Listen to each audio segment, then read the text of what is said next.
5 the fastest tonight in the Iowa Corn Indy 300 under the lights. And I can really thankfully say, I'm going to touch wood while I say this, the weather seems to be moving away from us. So keep those fingers crossed that we're going to get all 300. Yes, 300, normally 250 laps here, but an additional 50 laps tonight for this 12th round. Neither guy on the front row has won a race this year. It's time to go in Iowa for an extra 50 laps, and Scott Dixon leads the field to green.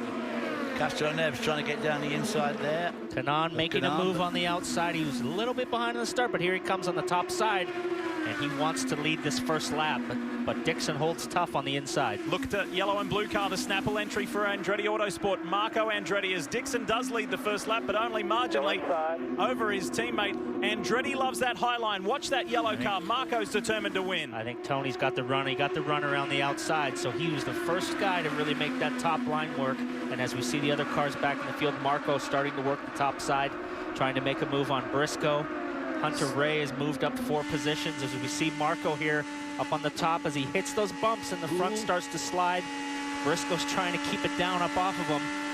And this is what it's going to be like all night. This is something I believe he inherited from his father, Michael. Michael Andretti, although he was your biggest rival, Paul, he was fantastic on the high line on ovals. And Marco has inherited that trait. There is the yellow DHL machine for Ryan Hunter-Reay. He's been victorious here before, and he's the biggest mover. Take that back. Joseph Newgarden's the biggest mover. He's jumped 5 spots. Hunter-Reay's gained 4.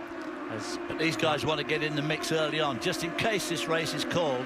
The guys that qualified badly, people like Juan Pablo Montoya, they want to get right in the mix here, because if the race is called, they need to be in a position to try and win it. Sebastian Bourdais, excuse me, in the Mystic entry, just making life a little difficult there. Briscoe and Andretti going at it, and fast on the scene is Ed Carpenter in the fuzzy Chevrolet. And this is really a good track for Ed. He's really good at these bank tracks. He's really good at Indianapolis as he's starting to make a move.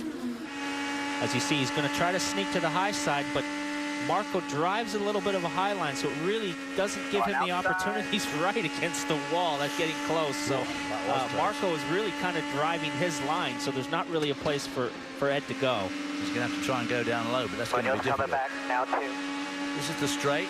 Lasts about 2 seconds. That's the only time these guys aren't turning. Right from here, going into turn 3 and 4. You see that distance that Carlos Munoz lost there as he tried to execute the move. Hunter-Reay's got by Bourdais. You may have noticed that. And right behind those guys, here comes Will Power, co-championship leader, dived on the inside of Sebastian Bourdais. There he is, side by side, and that position should stick. Ed Carpenter on the inside of Marco Andretti. Couldn't quite do it there. And he's really working Marco over, and it's so tough with these big wings and the level of downforce and the level of turbulence that these cars have. It's really tough to stick your nose that close behind another car because you lose all the downforce. As we see, Marco runs a high line. Ed's trying to take the low line, but just can't quite pull it off without having the track open up. As you exit those corners, as you've got to go up, and so he's got it unless now. He can pull it off. He's got it. Yeah, a good center through the corner. I think he'll. And he's cleared him now, so he can move up the line and try to take the air, as he does right there, pull the air off the front of Marco's car. Of course, these cars have got full aerodynamic road racing kit on them, so they have got a lot of aero helping them, about 5,000 pounds of downforce. But the problem with that is, of course, the turbulence. And here comes Marco's teammate, Ryan Hunter-Reay, who's pulled himself up to the field with terrific drive in these opening laps. Up front, less than a second between Tony Kanaan and Ganassi teammate Scott Dixon. Elio Castroneves runs third. That's what it looks like, first to second. Ryan Briscoe is 4th. Carpenter, you just saw slide into 5th place. Then Marco Andretti, teammate Hunter-Reay, Munoz, Power, Bourdais in the top 10. Montoya has dropped a position. He's back. You're watching NBCSN's coverage of IndyCar, brought to you by Iowa Corn. Fill up with ethanol. It's renewable, better for our environment, and grown by Iowa's farmers. And by National Guard. Become a citizen soldier. Learn more at nationalguard.com.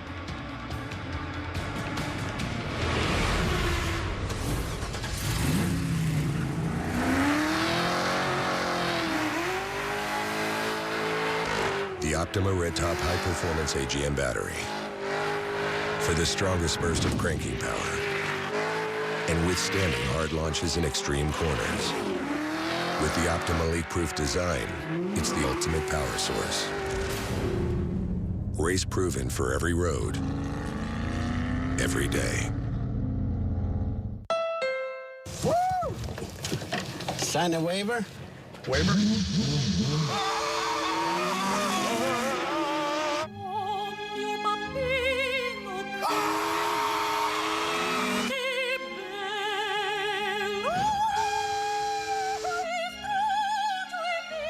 Two seats, one for you and one for racing legend Mario Andretti. The fastest seat in sports sweepstakes. Enter for a chance to start a Verizon IndyCar Series race at shophonda.com. There's only one car company in America that's never made a single car. And while you won't find Firestone cars on any showroom floor, they're out there, running better, faster, stronger, longer. No, we don't build cars. But make no mistake, Firestone is a car company. So whatever you drive, drive a Firestone.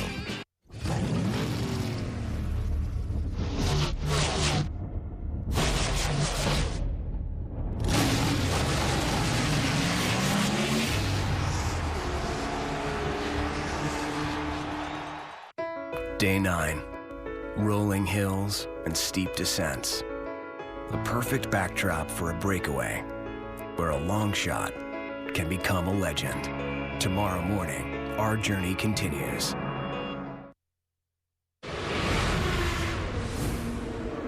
Iowa Speedway turning on quite the show already on the shortest oval that is raced in the Verizon IndyCar Series. Race leader Tony Kanaan. We go back, look at this. Helio Castro-Neves has got around Scott Dixon, and so too has Ryan Briscoe. So all of a sudden the pole sitter finds himself in 4th place. Well, he seems to be dropping off the pace remarkably. Yeah, maybe the handling has slightly gone away. Just doesn't, he's not using a lot of the track. Doesn't really look like he's gone loose by any means. Just the speed just doesn't look there. As Briscoe just pulls away as we watch Charlie Kimball come around.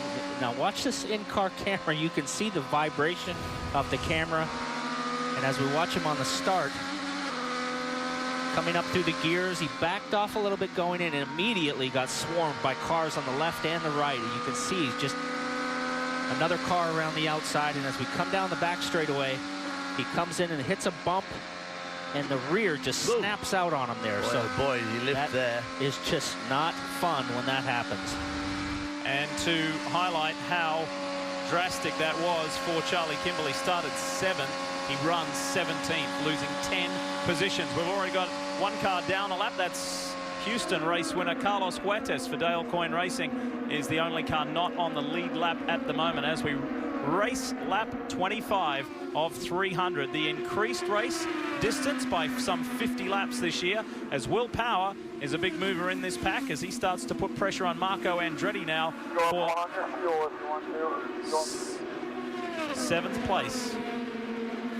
Guys are starting to settle in now, get a feel for their cars, what they're going to change on the first stop. The conditions right now are much different than what they had yesterday for practice and qualifying. It was quite a lot hotter yesterday or today. Big run by Power as he makes a slice down the inside. He had a big, really good exit there. Got it down in front of. We learned yesterday that Will was not feeling well at all. It started on Thursday. It was thought to maybe be bronchitis. He thinks it was just a cold down. He does say he feels a lot better today, but he conceded that I've actually had some of my best races when I've not been feeling well. Maybe it should focus a little bit harder. He was cautiously optimistic that the car was going to be good, but he said, I've had that before here, and the car turned out not to be good. This has not been one of his best tracks. Yeah, Kevin, that's one of those things. I've had great races when I've been deathly ill, as we see Hinchcliffe come around. Marco as well as he comes around his team, and I've had great races when I've been really feeling under the weather, and I don't know what it is. I think maybe you just lower your expectation level and just kind of take things as it comes, and usually things come around in the right way for you. Challenge for the lead, Helio Castro-Neves and fellow Brazilian Tony Kanaan. Ganassi versus Penske. And Tony will not give up this position easily, I will guarantee you that. He's going to want to lead as much as he can, and this will be a good fight here. And And Paul, you've been talking about conditions. What's happening now? Remember, Tony Kanaan qualified when there was a lot of truck rubber on the racetrack. That was the case at the start. But now the conditions are changing. They're starting to rub that rubber off. And then someone who qualified later, like Helio Castroneves, left behind, the read that he got on the circuit is now going to be better for this time of the night. Very interesting how when the conditions change, you see one's going forward and one's going back. It's fascinating to see how the two Penske cars are making such good ground, Castroneves and Will Power. And, of course, the other guy that's really looking strong now, of course, is Hinchcliffe, who just got around Marco. Now, pole sitter Scott Dixon is back in fourth, some 4 seconds behind race leader Tony Kanaan as Newgarden puts a move on Sebastian Saavedra further back in the pack. Looks like Jack Hawksworth's in a little trouble there. Kanaan leads the way. Each IndyCar track poses a unique set of challenges. That's why Verizon is installing a network of cameras, seamlessly connected by new LTE multicast technology. These high-quality views are live streamed to teams at angles not possible before, so they can adapt their strategies to meet new opportunities. Because when drivers can approach every turn with sharper insights, the thrill of the race never slows down. Verizon and IndyCar, driving technology. Hi. Do you happen to know any place close by for us to stay the night? Well, let's see. Take your car, turn around there, then go up the hill. You have to go around the big boulder. We call them the big boulder. Go around the tree. The Motel 6 app for your tablet or smartphone is perfect when you need to find and book a room. Then see Martha. Okay. Or get directions that are a little more direct. We'll leave the light on for you. Watch out for reindeer. I think we'd all agree that vanilla is good. And I think we can agree that chocolate is good. But we all know they're better blended. Life is better blended. So is fuel. Ethanol, because fuel is better blended. Americans save green by being green, thanks to ethanol produced from Iowa corn. All while enjoying the power and performance from fuels such as E85. Log on to betterblendediowa.com for a chance to win over $10,000 in prizes and free fuel from Iowa corn. From safety to fuel economy to quality, today's Chevrolet has it all. And great news, the Chevy 72-hour sale has just been extended. You'll get 0% APR for 72 months, plus no monthly payments for the rest of the summer. 0% APR for 72 months, plus no monthly payments for the rest of the summer. The Chevy 72-hour sale ends Monday. Find new roads at your local Chevy dealer. As you may have seen at home in our non-stop commercial break, we are under our first full course yellow, and there is some light rain falling on Iowa Speedway. So perhaps that severe weather has moved around us. However, just some gentle rain has arrived. Well, this is not what we wanted to see, but this might give Tony a chance to cool his tires down a little bit, take a little bit of a reset, hold off the pressure from Castroneves. But as we see, the rain is starting to come down a little harder. It might take a while. Jan? And the reason they have not opened the pits yet, this was discussed in the drivers' meeting, it was said, will you open the pits until we get a racetrack back? In other words, if you had pit stops now, you'd be racing, and it's very slippery down here. You would try to be gaining position. So IndyCar said, we will not open the pits until we know we're going back to racing. If it stays slippery, we may go red and bring you in, so we avoid, obviously, some very slippery conditions and accidents on pit road. Yeah, and what could happen, Jan, is a guy could burn out leaving the pits, lose it, and slide into another pit. So good call by race control to wait on this one. Yeah, I feel, looking out the booth window, that there's some pretty heavy rain around, but it has seemed to pretty much skirted us so far. Hopefully the worst of it will. A lot of people have come out to see this rain, and I'm sure that there'd have been a lot more. Quick reminder, tomorrow morning, stage 9 of the Tour de France is here on NBCSN as the peloton pushes through the relentless and undulating terrain. The mountains are here. Coverage from 8 Eastern. Primetime coverage, 8 p.m., all on NBCSN. And, of course, the big news of the Tour, Chris Froome out after crashes on successive stages in stage 4 and 5. And there's the red. So the rain getting heavier and heavier, and cars now coming down pit road. Pictures tell the story here in Iowa. We thought we may have got away with it, and 39 laps completed of this 300. And remember, 151 completed laps will constitute a race, a completed race. That's just have to get one lap farther than the halfway mark to complete round 12. But at the moment, we've just got 39 in the books, and that's what it looks like at the moment. And I have to say, it did look a lot worse than that before. Remember, we said that it was passing to the south, and that continues to be the trend. We're just getting that little fringe stuff on the top. See where we are, Iowa Speedway in Newton, Iowa, about 30-40 minutes east of Des Moines. And that rain just enough to bring things to a halt for a moment. Well, that radar certainly didn't look too bad at all, did it? No. Nothing severe as of right now. In fact, and it's been a funny weekend, Paul, hasn't it, for all of the teams, the drivers, everybody involved. Just yesterday was throwing a curveball with practice. They only got 13 minutes done in the initial practice, and then qualifying was pushed back to later last night to allow an actual decent practice session for drivers, particularly who haven't competed here, to get some good track time. And so everybody's had a little bit of a topsy-turvy weekend. And it's been a long weekend for only a two-day event. I mean, yesterday was a marathon day with how long it took to get through practice and to get through qualifying. It was started in the morning and ended at night, and now it's going to continue today. These guys just, they want to go, but they're forced to be held here. So they're all ready to go, but we have to wait on Mother Nature. Well, of course, with the schedule these guys have got, with another race coming up in just a week's time up in Canada, they've really got to get this race run tonight. They can't be staying here tomorrow because they just don't have the time in the schedule they set themselves.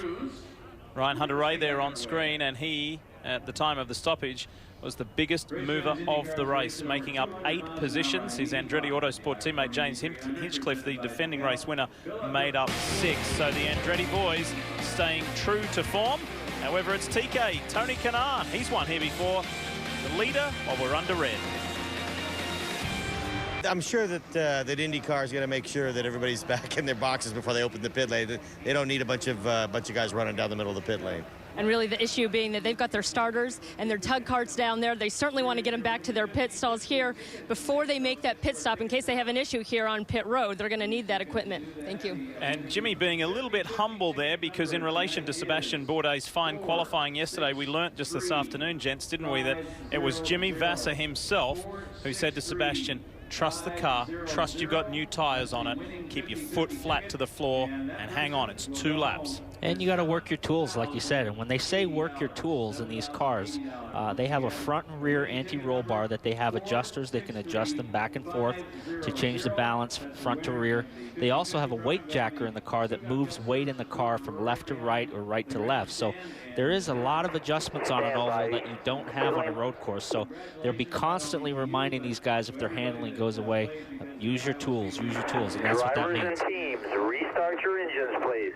What a great sound. What a great sound. Let's refire those engines. Let's go back to racing. 39 laps in of this 300-lap race. Weather seems as though it's going to be a threat this entire night. So if we can make it to lap 151, that'll be round 12 of the Verizon IndyCar Series done. I'm kind of with Michael, what he said earlier on. He thinks they should have been racing 10 minutes ago, and I think they should have been because the weather is very cloudy. It's very iffy looking. That radar looked pretty good, but obviously these pop-up showers in the Midwest here really come out of nowhere. And then conversely, last night when the NASCAR Camping World Truck Series was running here, there were massive thunderstorms predicted for around 6:30, and nothing happened. The sun was out, so it's been somewhat questionable and a little bit unpredictable as well. But positive signs here with cars rolling at Iowa Speedway. Now, just to give you a snapshot of this championship, through the 11 races thus far, Will Power was the championship leader right through to the Indianapolis 500. Of course, Ryan Hunter-Reay won that and blew out to a 40-point lead. Things started to go off the rails then for RHR, and he lost his 40-point lead, and Will Power took over the lead of the championship all up until last week in Pocono, when a 39-point lead was extinguished, and we now have a tie for the championship. Ryan Hunter-Reay will go to the end of his life wondering about that terrible mistake he made in Long Beach when he absolutely had that race so locked up, had a momentary moment of panic when he lost the lead under the pit stop cycle, and then tried that unbelievable move. Well, he did make a bad move there and acknowledged that bad move, but he backed it up with an Indy 500 win. So certainly did. That certainly made up for it. That was a heck of a win. We watched all that after Monte Carlo Grand Prix. So let's go through the list for you. You've got Tony Kanaan in his first year with the Ganassi organization, winless. He's got business at hand. Second is Helio Castro-Neves, who is tied for the lead of this championship. Business on his books. Ryan Briscoe, returning to the Ganassi organization this year, winless. He wants to make amends. He got his first top 5 last weekend in Pocono. Behind him, his Ganassi teammate and defending series champion Scott Dixon, winless this year. There's some guys at the front where there is a lot at stake, Paul, in this race. Well, as we see them lapping around, they're going to pit this lap. Guys are warming their tires, trying to make sure they can get effectively in and out of their box nice. You don't want to make a mistake with the weather here and lose a bunch of positions. So as we see Tony, he's bringing it to pit road, Jan. Yes, and the two leaders will be pitting together. Helio Castro-Neves will have to swing around Tony Kanaan, but they're next to each other on pit road. Ryan Briscoe a few positions behind. This is going to be so tight because everyone is taking opportunity here. Kanaan comes to a stop first. Castro-Neves swings around. Very tight quarters down here. Watching Kanaan, they take some wing out of him for Castro-Neves. He gets away. Oh, and Kanaan is right on him. He's trying to make a move. Some great pit stops up and down pit road. Castro-Neves is going to win the race off pit road. And that was mano a mano, the two best teams in the series. And you see how happy Roger is. That was Chip against Roger in the pit lane, and Roger won that one. It was good for Will Power as well because he jumped up. It was very productive work from the Penske squad, and Scott Dixon has also gained a spot there as well, so he moved up. So nice work there from those guys. And let's take a look at just how close this was as they were able to race each other off pit road. This is Montoya coming in. Power is already there. There goes Castro-Neves to the right. Kanaan around the outside. I'll tell you what, Dixon was right there too. He almost beat the pair of them as well, so he jumped a couple spots as well. Half a car length in that. Power jumped 7th to 4th. There's Dixon. He wasn't that far out of it either. So Briscoe lost a spot. There it is. That's just how close it was. And Ed Carpenter in the mix as he was in the opening stanza of that race. This is what it looked like for Tony Kanaan. Can't get any tighter than Castro-Neves coming in behind the back of the outside front tire changer, and just making that slight wing adjustment could have cost him that little, half a second difference of beating Castro-Neves out of the pits, and that's all it takes is a blink of an eye. But of course it may make a lot of difference to his speed on the track, because these laps just unwind at the most staggering rate. 17 seconds per lap. Incredible, isn't it?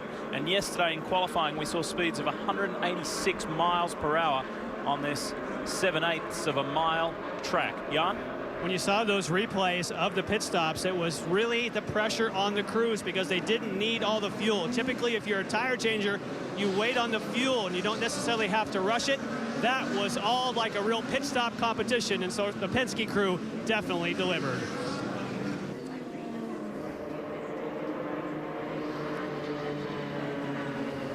So in behind these guys, the order is Briscoe 5, Carpenter 6, Hinchcliffe 7, Hunter Ray 8, Pagenaud 9, Andretti 10, Munoz Bourdais, who has dropped 6 spots from his starting position. Then Montoya, who gained plenty through that as well. So he's up to 13th, Newgarden 14th, Saavedra in 15th.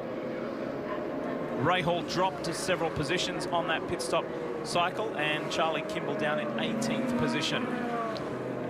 Yeah, Takuma Sato down there in 19th, not where you sort of used to see him. But again, Munoz doing a tremendous job up in a left spot. I'm actually surprised that some of the guys at the back took that stop and wouldn't try to cycle to the front, like Montoya, and maybe wait for another yellow. But they all took it, other than Hawksworth, who came in after because he was a lap down. We're going to go next time by, and we're going to be getting it back on. Top 5 positions filled by either Ganassi or Penske cars. Just got word that the radar is looking a whole lot better. As Justin Wilson for Dale Coyne in the Boy Scouts America entry comes to pit lane. Ready to go. It will be green when we... Remember the story earlier this year in Houston where strategy and topping off and playing the fuel game really paid for Dale Coyne's team with Carlos Huertas. Ready to go back racing here in Iowa. It's the Iowa Corn 300, and after a 26-minute red flag, we're racing again. And look at James Hinchcliffe, there's a crash. Aloshin and Sato. Mikhail Aloshin and Takuma Sato have collided in spectacular fashion. You okay, Mikhail? That's a big impact to be ready for Toronto next week with only 1 day to turn the cars around. That car is very heavily damaged. Yeah, that's going to be tough to get that ready for them. Ah, dear. And that one's pretty damaged as well. The nose, you don't like to see it when the nose is pushed in. That means he hit head-on in the wall. And you can hurt your feet. Your feet slamming into the pedals. He lost it. Aloshin lost it and took Sato with him. Just pushed Sato head-on right into the wall. So. Oh, Sato doesn't have the best of luck, does he? Charlie Kimball's view. Watch for Aloshin to go down way low and lose it. Yeah, he got below the yellow line.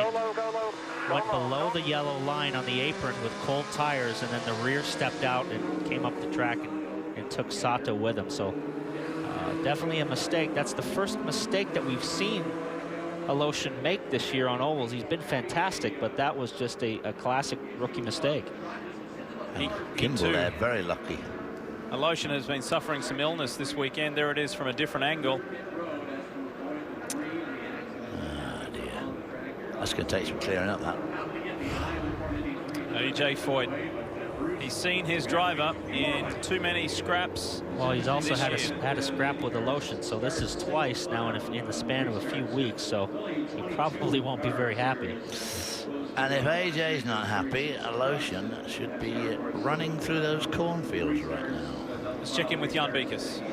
And you've talked about, Paul, you mentioned in particular a rookie mistake for Mikhail Aloshin, but there may be more to the story. On that last pit stop, they added three turns of front wing. Everyone else, we're talking half turn, 1 turn. They added 3 turns of front wing, and you know, Paul, if you go back out on cold tires and all of a sudden it sticks to front like that, it may have just been way more responsive than he was expecting. Absolutely, Jan. As we see Aloshin climb into the ambulance truck, he's holding his wrist. He might have had his hands on the steering wheel when he hit the wall with Sato.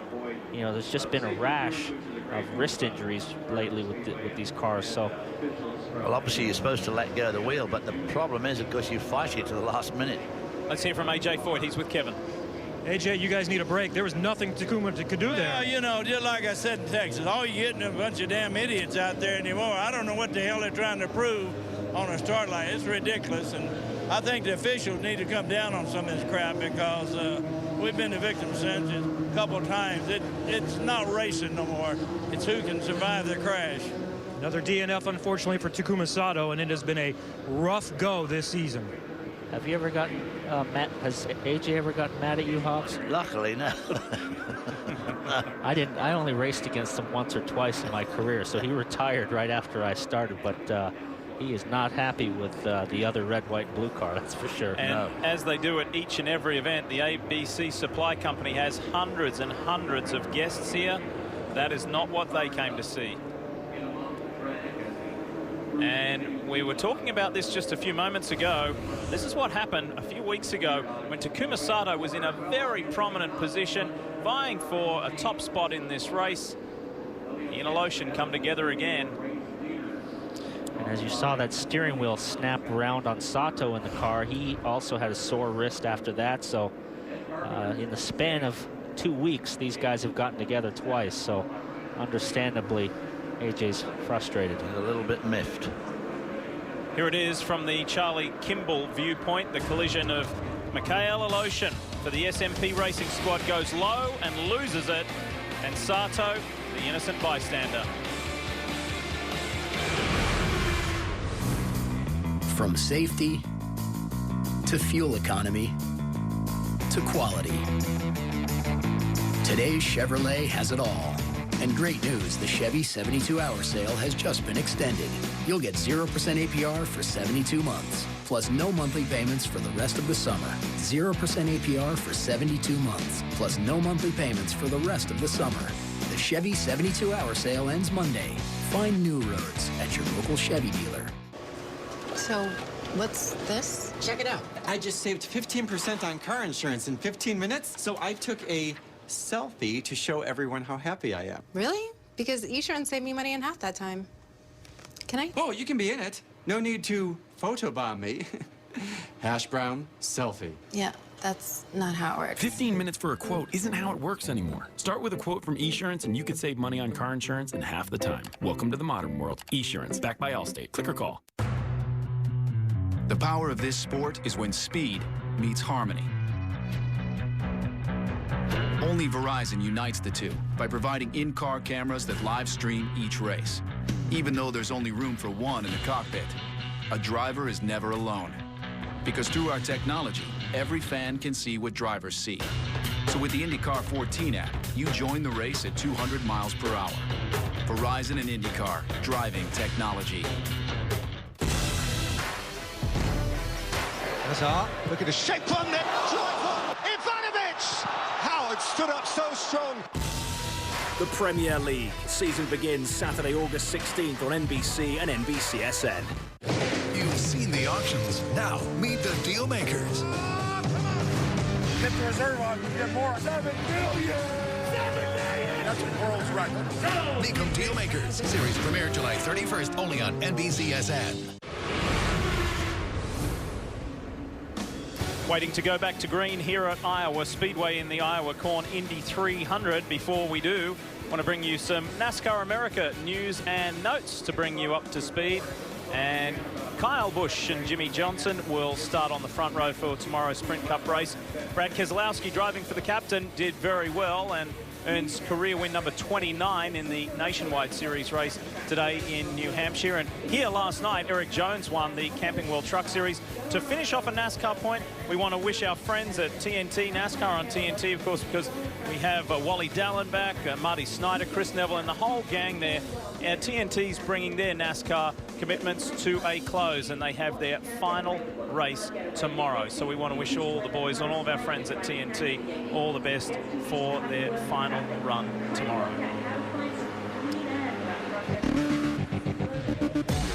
Now, Hobbo, did I see you here the other day? You did. You saw me chomping down on that health food, being a bit of a health food fanatic.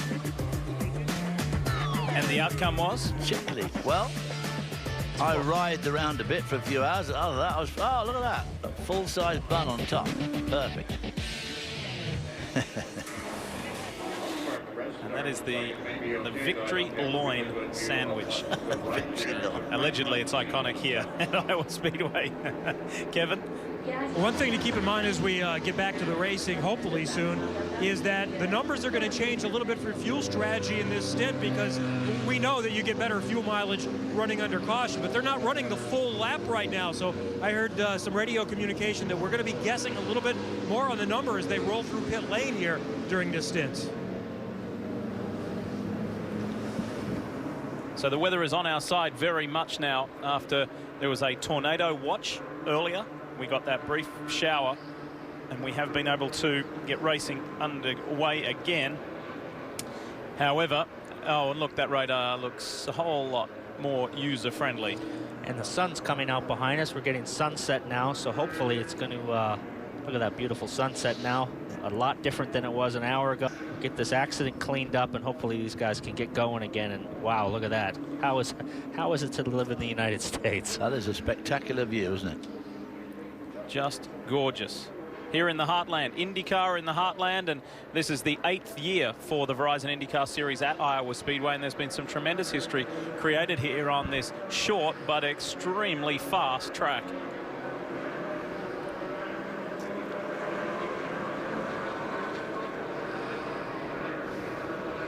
So waiting to go back to green after the cleanup after a collision between Mikhail Aloshin and Takuma Sato. You can see Sato's car there on the back of the rescue vehicle. And pits are open, and Montoya and Hawksworth have decided to come. Kelly?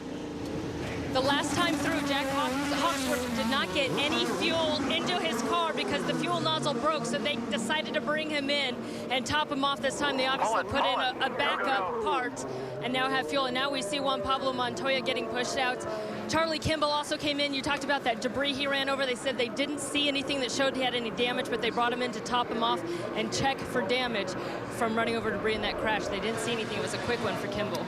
And there is Charlie. We do have to make a note on Jack Hawksworth. If you weren't with us during our practice and qualifying coverage, a big crash last weekend at Pocono. He suffered a myocardial contusion, basically bruising of the heart. Did spend one night in hospital, the 23-year-old Englishman, and this is what it looked like for him. Pretty scary moment at high speeds at the tricky triangle. Well, it's incredibly quick at Pocono. You're averaging 220 miles an hour, David, and these cars now are so much safer than the days that you used to race. An accident like that would be fatal in your day. Completely. I mean, very good chance of either fatality or very badly injured, but these cars are so strong structurally now and integrally that the driver sits in a safe compartment with a head and neck restraint. You know, you really are almost bulletproof. Well, speaking of crashes, Takuma Sato was involved in one. How is he, Kev? He says he's fine, and we want to see the incident because he hasn't really seen it, but we've seen it and tell you there's nothing you can do, right? No.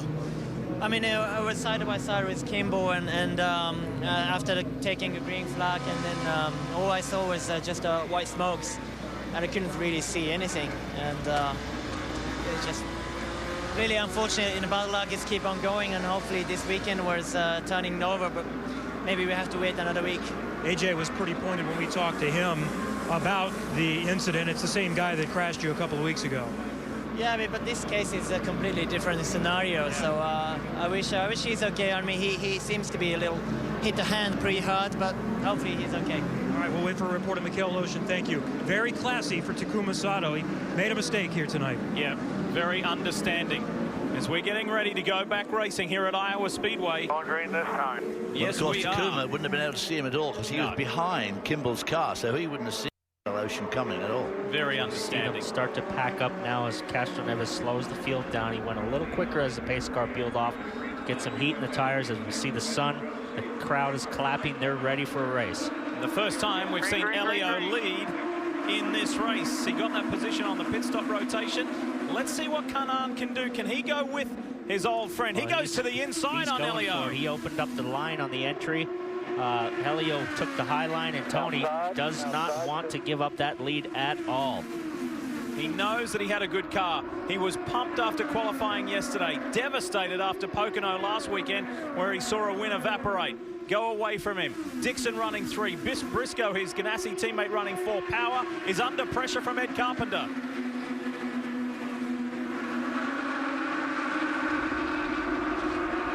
Ed, I think, is a little stronger than Will right now. He's going to try to go to the high side.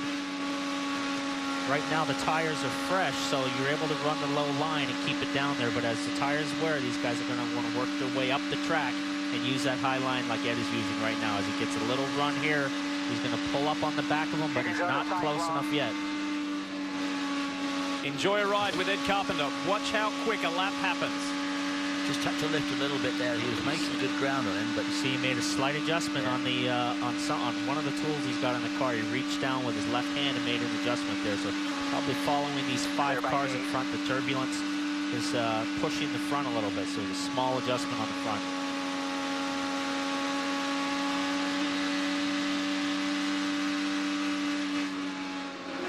just a bit of a lift there. A little further back, this is Joseph Newgarden, Juan Pablo Montoya, 13th, 14th. Sebastian Saavedra looking to make a move. You're clear, you're clear. Wow, this is Pagenaud and Hinchcliffe. Check this out, 8th, the battle for 8th. And Pagenaud moves on the inside of the Andretti Autosport man. Hinch comes back. Ooh, that was close. They almost touched wheels coming off the corner, but you can see the momentum that the Highline has when you come off the corner. You just have a little bit more RPM, a little bit more top speed, and you're able to pull on the guy coming off. As Pagenaud continues to work the bottom, but as you see as they come off, just on the top end here, Hinchcliffe just has enough to hold him, but I think Pagenaud might get him on this lap. Pagenaud's got that inside line, and it seems to be quick round there, but back on the outside. Quick round the top of the track. This is real wheel-to-wheel stuff. Defending race winner on the high line, James Hinchcliffe, relentless. He's not going to give up this position.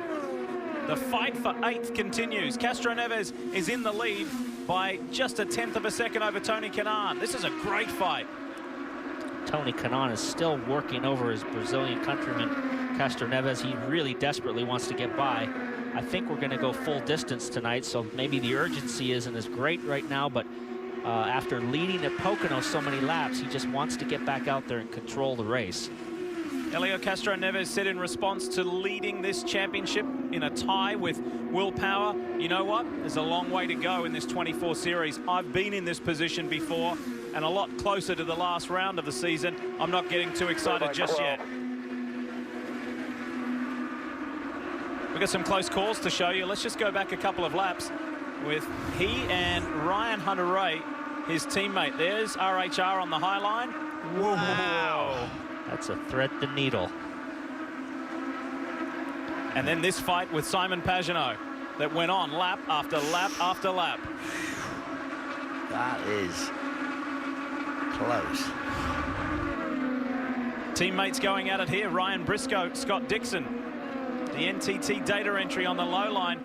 And Briscoe said earlier in the show with Robin Miller, I'm going to give it a go tonight. I feel we're getting better as a team race after race, and that was highlighted with his best result of the year. Meanwhile, for the lead of the race, look at this. Kanaan on the inside of Elio Castroneves. Just looked like, I didn't see the complete action on that, but maybe he used Bortes as a pick to get a run on Castroneves and just timed the traffic perfectly, which is what you're going to have to do, as they're already lapping guys again. So they're going to be in traffic a lot of the night. So if you could use the traffic as a pick, it's a, you can see right there, there was the pick, and Tony got the run on him, and it killed Castroneves' momentum, and now he's got him blocked behind the other car. There's nowhere for Castroneves to go. Jack Hawksworth and Carlos Huertas, the two cars not on the lead lap, and there have been 2 retirements from this race. Takuma Sato, we've already heard from. The other man, Mikhail Aloshin. Kevin? And Mikhail had finished in the top 7 and 4 of the last 5, including a runner-up at Houston first. How's your wrist? You got an ice bag on it. Well, my wrist is fine. It's hurting a bit, but it's nothing serious. It doesn't look so. All right, tell us what happened when you lost the car. Well, obviously, I just did a mistake on restart. I was trying to push on Saavedra, and I think I was a bit too aggressive on the exit of the corner. And, you know, the rear just went very fast, and I couldn't do anything, really. It was no time to react. And then I think Takuma just crashed into me, because it was also hard to react, you know. There is plenty of speed here, so I'm sorry for my team, because we actually could bring up a good result this race. Okay, thank you, Mikhail. We'll see you in Toronto next week. A lot of work to be done by the SMP Racing side of the Schmidt-Hamilton-Peterson Racing Organization. Ganassi teammates still working on each other. Briscoe and Dixon side by side for another lap, with Will Power hunting in the background for 5th. Up front, Kanaan's got about half a second over Elio Castroneves. Look at Ryan Hunter-Reay. Hunter-Reay, he's slicing through the field. He's come up from the back of the field, now working the high side on Power.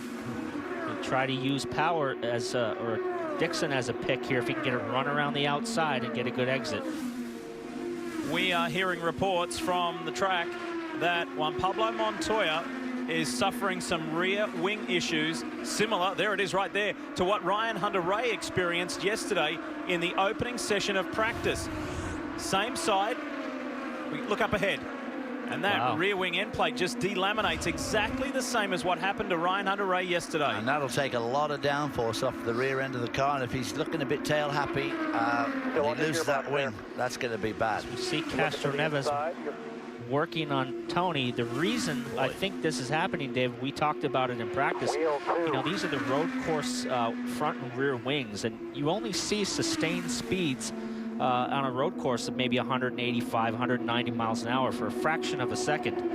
they're averaging 185 miles an hour. So there's tremendous pressure on these wing end plates, and they're just breaking them apart. And of course it's a rough surface, so that shakes them around as well. So yeah, that's the second one we've seen come apart. And that happens to Juan Pablo Montoya when he is the biggest mover in the field, making up 9 positions to be in the top 10 as his part of his rear wing end plate is just sitting there on the inside line of the track. Kanaan, your leader here in Iowa as we approach third race distance.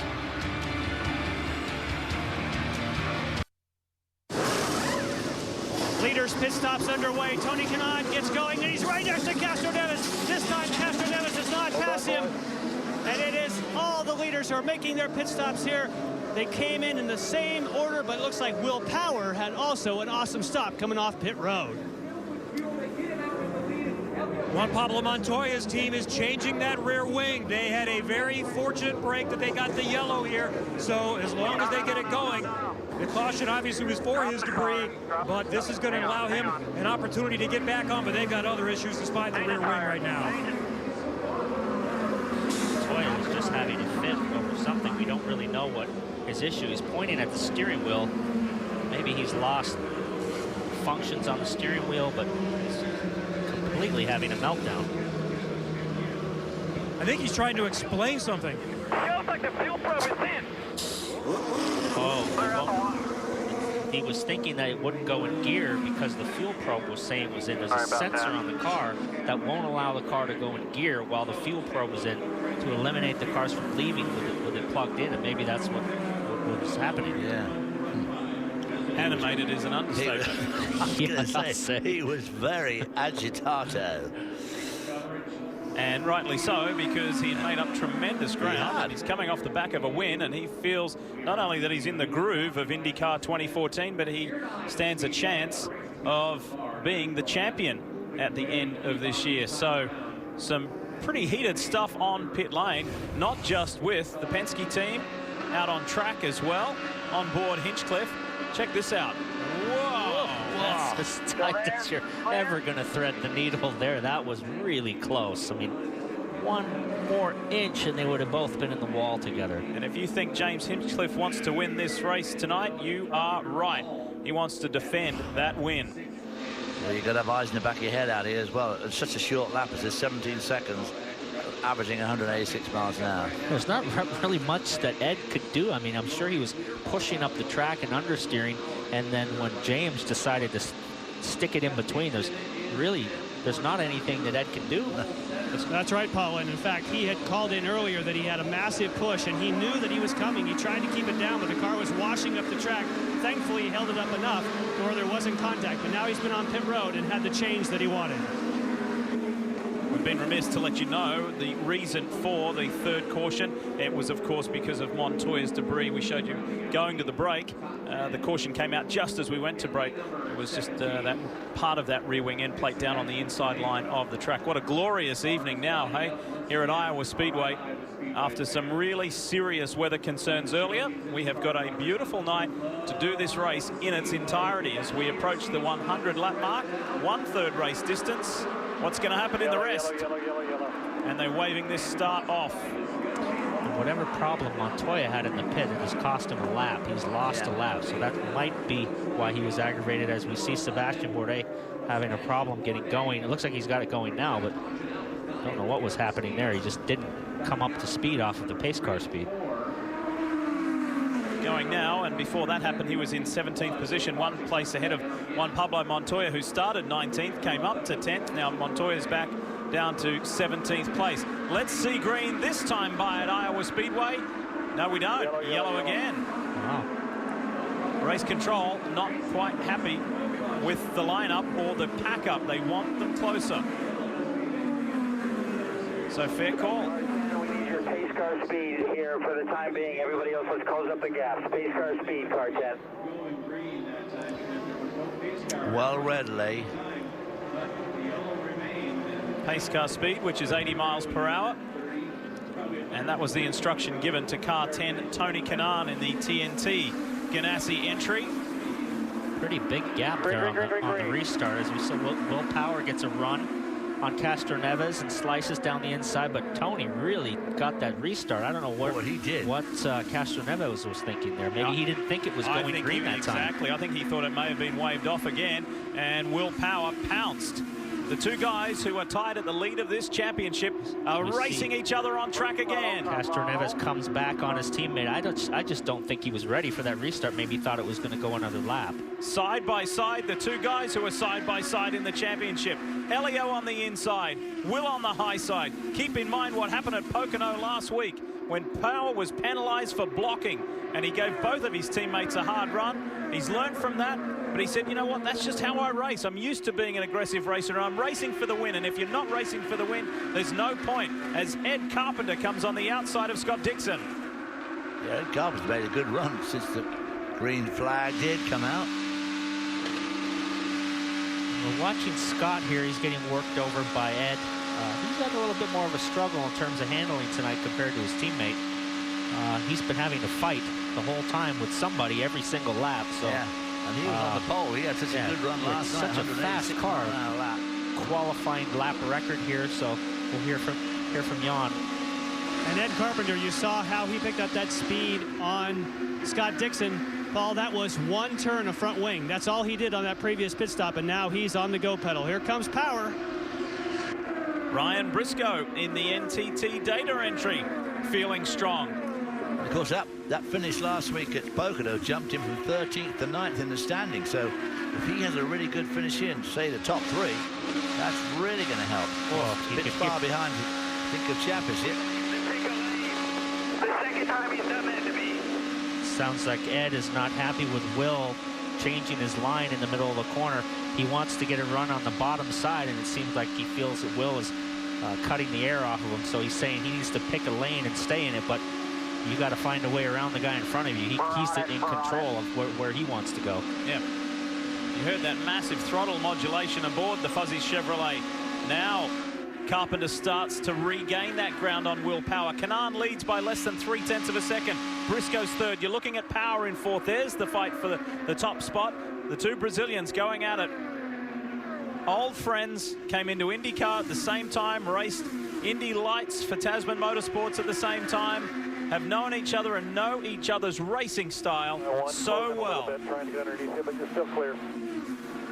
It seems like Kanaan's car is really, really good right off the start, and as the run goes on, Castroneves' car seems to get better. So Castroneves has got a really solid car for a long run as he seems to progress on Kanaan as they get about 10 laps into the run.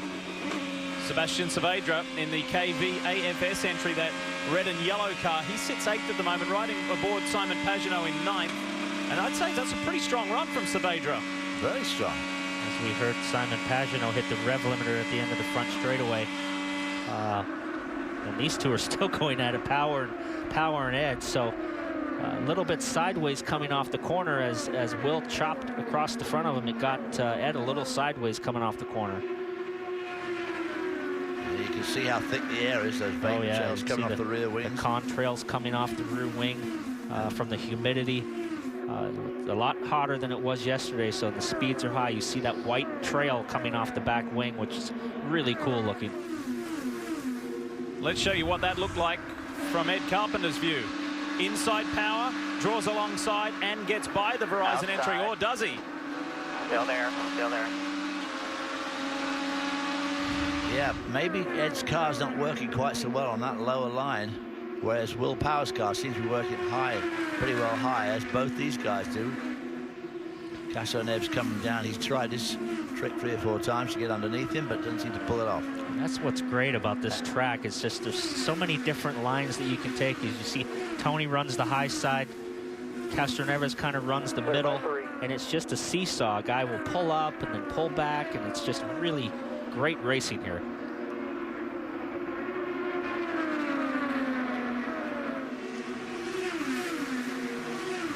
Racing lap 115 of 300 here at Iowa Speedway. It's Ganassi, it's Penske. It's Ganassi, it's Penske. And that second Penske entry is the Verizon car of Will Power. Let's listen to what he had to say about last weekend and the rest of the season. Yeah, so what happened at Pocono was just me in the moment, in the heat of the battle of wanting to win. And that's how I've been racing all season. You know, some people don't like it, but that's honestly, you know, when you stop going for that, why bother? Why bother racing? When you stop going for racing for wins, you know, it's just, I just feel that you're out there to do a job, and your job is to win. Well, I completely agree with you, Will. I drove like that in my whole career. I drove with my heart on my sleeve, and we all want to see you be successful.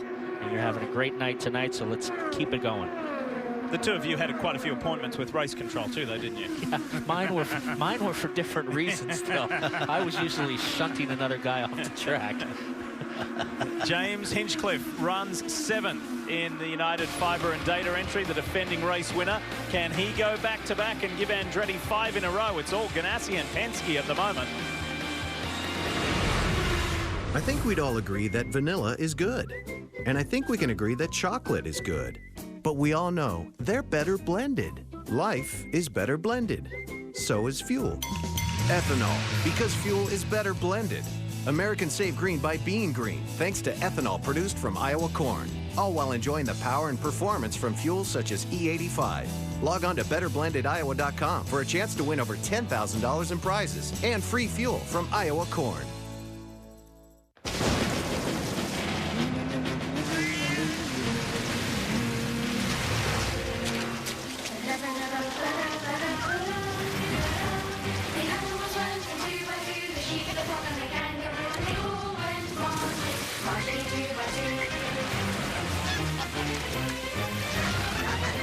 Nissan Pathfinder with intuitive four-wheel drive. An adventure worth sharing. Nissan, innovation that excites. The Optima Red Top High Performance AGM battery, built to withstand hard launches and extreme corners. With the Optima leak-proof design, it's the ultimate power source. I think the biggest value of TrueCar was that it gave me, confidence to buy my very first car and to walk out of that dealership and know that I got a good deal. Save time, save money, and never overpay. Visit TrueCar.com. There's only one car company in America that's never made a single car. And while you won't find Firestone cars on any showroom floor, they're out there, running better, faster, stronger, longer. No, we don't build cars. But make no mistake, Firestone is a car company. So whatever you drive, drive a Firestone.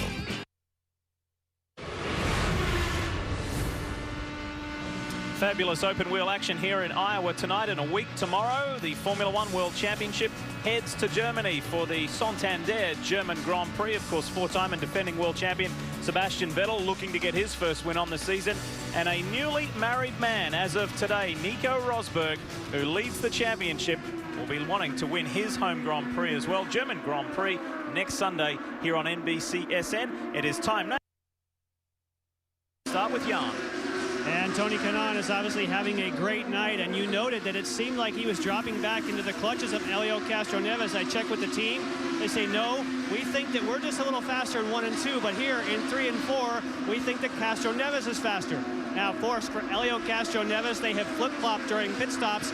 It was traffic that allowed Tony Kanaan to get by. He's hoping now that he'll have traffic that can help him to move forward. Now, for Ryan Briscoe, he has had a fantastic night going. He obviously has the opportunity.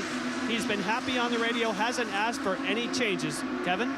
Will Power's having a good run so far, starting 9th to 4th. He wasn't sure what he had. He said, I'd be pretty happy with the top 5. He's not had great success here at Iowa before. He's not really totally figured out this type of track yet, but he's getting better.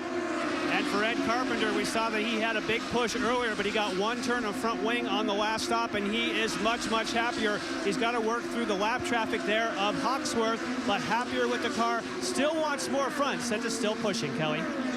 Remember, Scott Dixon started on pole. He's back to 6th position. He was a little bit hesitant to celebrate that pole. As you saw Bourdais there slowing on pit lane. But Dixon said getting that pole was just a start. This team needs a win. He hasn't said much on the radio, although he did say that he was a little bit free. Now behind him, look at this. Sebastian Saavedra, who started 17th, has gone up 10 positions. This is his 50th career start. He won here in Iowa in an Indy's Lights race, and this guy's on fire. The radio calls a bit. You own these guys. Go get them. Kevin. Kelly James Hinchcliffe picked up spots quickly, starting 14th. There we see him in the blue and white United Fiber and data card, getting up to as high as 6, running an 8 right now. Also keeping an eye on the business side of things. He is sort of a free agent. The team has an option on the contract, but he and Michael Andretti expect to get something done soon. It sounds optimistic, Jan. Of course, this is the time of year when people talk about what might happen next year. 9th place, Simon Pagenaud, a lot of talk in the paddock. Maybe he will be driving for Andretti Autosport in the future. Tonight, he's having some trouble keeping the car on the high line, and there are times that's where you definitely need to be. Ryan Hunter-Reay has been moving forward, but he's also been having a vibration. He called it and said that that is something that he's having to live with. And Paul, certainly this is a place when you have a vibration that can get very tricky. Kelly?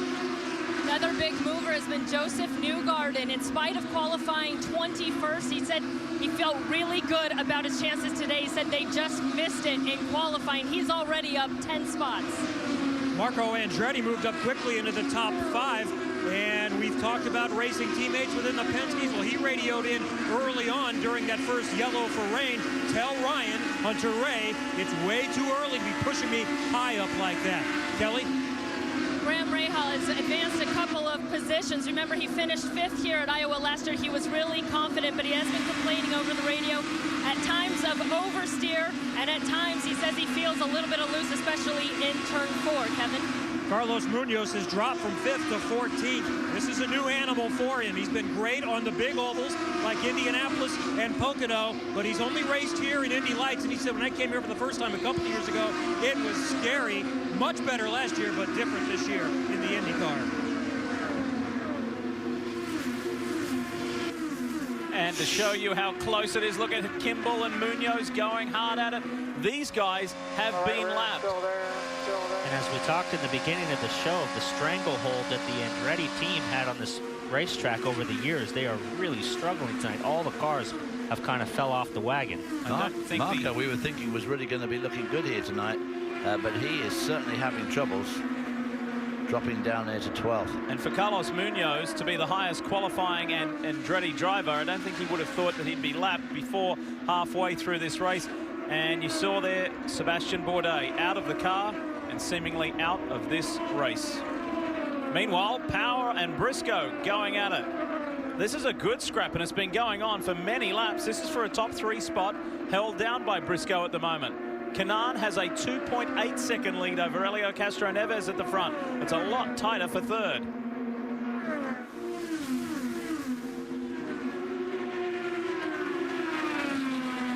Momentum is what it's all about, and it seems like the NTT data side of the Chip Ganassi garage has it at the moment with Ryan Briscoe. As we're getting close to the halfway point of the race, we're nearing the 150 mark of 300. This race is now, we've got it going. It's going by quickly, and there's fights all over the track. Well, now we're going to see traffic play a part in this Briscoe Power fight. I think they're coming up to lap. 2 Australians here as Will Power gets a run. Will Power gets a good run there. He's just having difficulty getting by this lapped car of Munoz, so definitely struggling with some traffic issues. Having a hard time getting by. And of course, you know, these lap cars, you've got to remember that across the field from 1st to 21st, look at Saavedra. Saavedra's about to make a move on Power. Saavedra, while his teammate is out of the race, is carrying the hopes for Kevin Kalkoven and Jimmy Vasser with the KV AFS team. He feels he should have got better results earlier this season. Remember, he was the pole sitter for the inaugural Grand Prix of Indianapolis. While it's going well on his side of the garage, the other side not so good, Kelly. No, Sebastian Bourdais has now climbed out of his car. Sebastian, we saw you slow up a couple of times on track. What's going on with the car? We have an electrical issue, so the car keeps on shutting off and resetting the ECU, but every time it does that, it shuts off the engine. The first time he did it on the yellow, it took a long time for the car to fire back up. I got it going again, and I thought it was fine.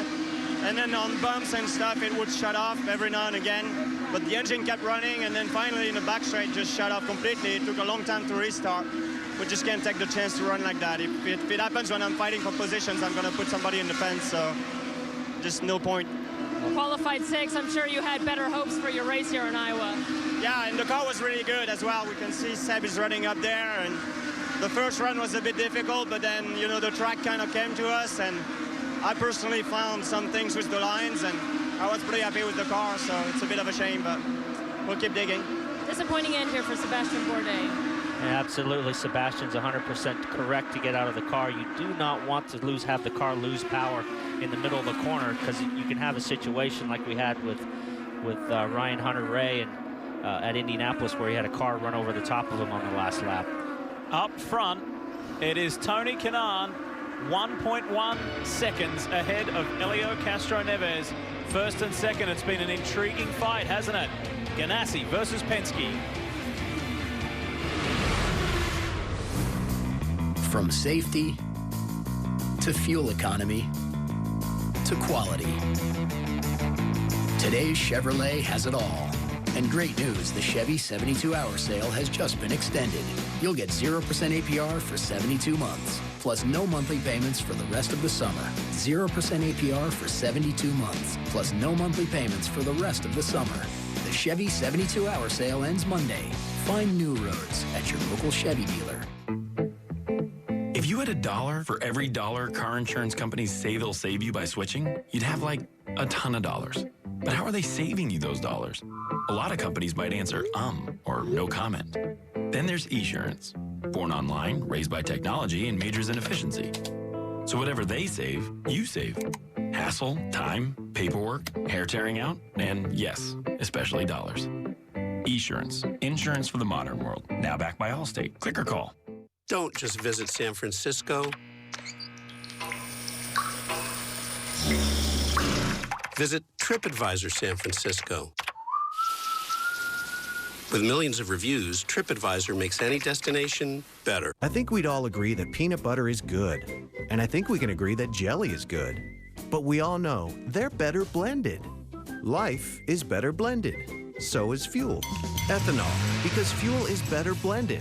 Americans save green by being green, thanks to ethanol produced from Iowa corn farmers, all while enjoying the power and performance from fuels such as E85.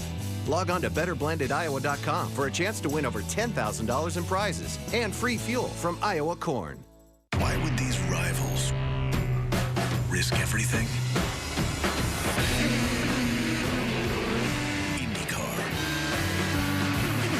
Use Indy Rivals and get straight to the heart of the action.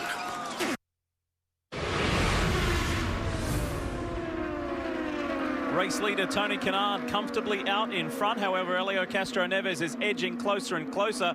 And in his rearview mirror, all he can see is a flying Sebastien Saavedra. For the KV AFS team, the young Colombian is just clicking his way through the field. He went flying past Will Power and Ryan Briscoe, and here he is in third, charging down the co-championship leader. This is a drive to remember from Sebastien Saavedra. It's pretty incredible. I mean, the AFS KV racing team, this has got to be the highlight of the year for them. He's driving a phenomenal race. You know, he started way back in 17th place and has driven his way past everybody right to the top leaders of the field, Penske and Ganassi. So very impressive. KV's got a good setup on this car tonight. The setup must be just perfect for these longer runs. It's just staggering the speed he showed in the last, what, 10 or 15 That's the leader slowing down ahead of you. You're doing awesome. Quick reminder, you can be a part of Honda's fastest seat in sports sweepstakes. Whoa. That was a fast seat. We're in the wall. We're in the wall. Get to the pit lane. Boy, oh boy. Coming in. Just as he got the call to slow it up, this Stay out. If the car's good, stay out. No. That's one of those things where you start building confidence and you're coming through the field and you're passing these, you know, the top level drivers as Kelly's got him in the pit. Just got away from him. what a remarkable run Sebastian Saavedra had going all the way up there into the 3rd position. The team just constantly encouraging him over the radio, and you can see him sitting in pit lane now at times with his eyes just closed. He's got to be feeling pretty frustrated with himself. Certainly high hopes here at KV Racing, and now we see the Sebastian disappointment. And that's just, pits are now open. That just takes all the confidence that he built up in those few laps. Jan? Well, here we get to see round 3 of the 2 leaders racing each other front to back on the pits. We watch to see if they make any changes on Kanaan. No changes on the front. They're getting Bill out. He's out. Evan? Will Power is going to try to beat Tony Kanaan off. He's not, but he is going to get out second. Power said, I want no changes. The car changes quite a bit throughout, but I think we've got it as good as we can get it. Ed Carpenter right behind Power. He moved up a couple of spots. Great work from the Fuzzies Ed Carpenter Racing team to leapfrog him up into 3rd place ahead of Castro Neves. Good work from the Ganassi squad to send Briscoe out still in the top 5. And here is Graham Rahal, the National Guard entry for Rahal, Letterman, Lanigan Racing. And the stationary Sebastian Saavedra. After the drive of the race, he is devastated. Revisiting Ed Carpenter's stop. Over right here, right here. How slick was it? Very. Grab the rag under the car.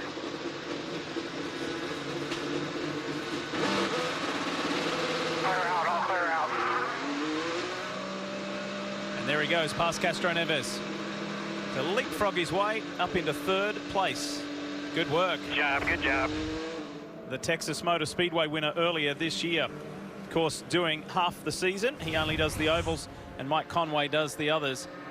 This is what happened to Sebastian Saavedra. Look at the yellow and red car. He's just a little on the high side and up, and he just got into the gray, and that rear just slid out. He corrected, but it just touched the wall, and it looks like it bent the toe link in the rear. You can see he's hanging onto it. So he just turned in a little bit late and was just out of the groove, and that was it. You can see it start to slide there, and he just barely touched the wall.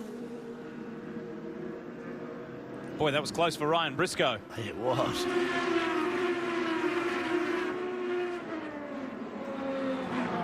So in the space of a handful of laps, the KV team sees both of their cars with serious troubles. And what could have been a career best result, albeit there's a long way to go, has suddenly taken a dramatic turn for Sebastian Saavedra. Each IndyCar track poses a unique set of challenges. That's why Verizon is installing a network of cameras, seamlessly connected by new LTE multicast technology. These high-quality views are live streamed to teams at angles not possible before, so they can adapt their strategies to meet new opportunities. Because when drivers can approach every turn with sharper insights, the thrill of the race never slows down. Verizon and IndyCar, driving technology. We're trying to take it to the next level at every step, and Mothers is a partner we trust. Mothers really helps make our cars stand out. It's genuine, it's authentic, and it's best in class. We actually use Mothers wheel care products during our production process. It's so easy to use. Just spray it on and wash off. It's just that simple. Trusted and used by industry pros at Pirelli Tire North America, SMS Supercars, and HRE Performance Wheels. Mother's full line of wheel cleaners make cleaning any wheel a snap. I think we'd all agree that vanilla is good. And I think we can agree that chocolate is good. But we all know they're better blended. Life is better blended. So is fuel. Ethanol, because fuel is better blended. Americans save green by being green, thanks to ethanol produced from Iowa corn. All while enjoying the power and performance from fuels such as E85.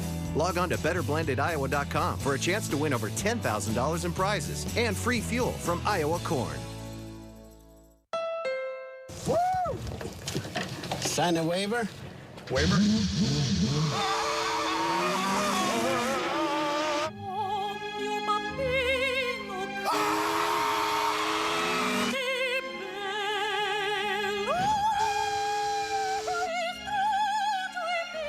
Two seats, one for you and one for racing legend Mario Andretti. The fastest seat in sports sweepstakes. Enter for a chance to start a Verizon IndyCar Series race at shophonda.com. What a stunning evening here in Iowa. And we've got an equally impressive race as well. Tried to get this mentioned in a little earlier. Let's take two on that. The Honda's fastest seat in sports sweepstakes. Simply go to shophonda.com to sign up to have a chance to lead the field to green in the Verizon IndyCar Series. Most importantly, no purchase is necessary. You could be in the two-seater IndyCar behind the likes of Arie Dyendijk. So, something promising to see Sebastian Vettel back out there. The team did a terrific job to get the car fixed and sent back out, but he is a long way behind, 7 laps down, and that's what happened when you, well, more than brush the wall. That could have been a lot worse than it was. So that was, he got up into that grey stuff, got up into the clag and slid up and just kissed the wall.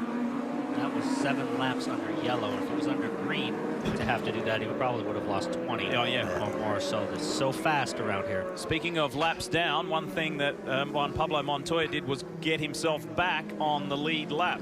There he is at the back of that group. So he's still down the tail end towards there in 15th, but he is back on the lead lap. 16 cars on the lead lap. Carlos Munoz is the last. There's Montoya back on the lead lap, back with a chance.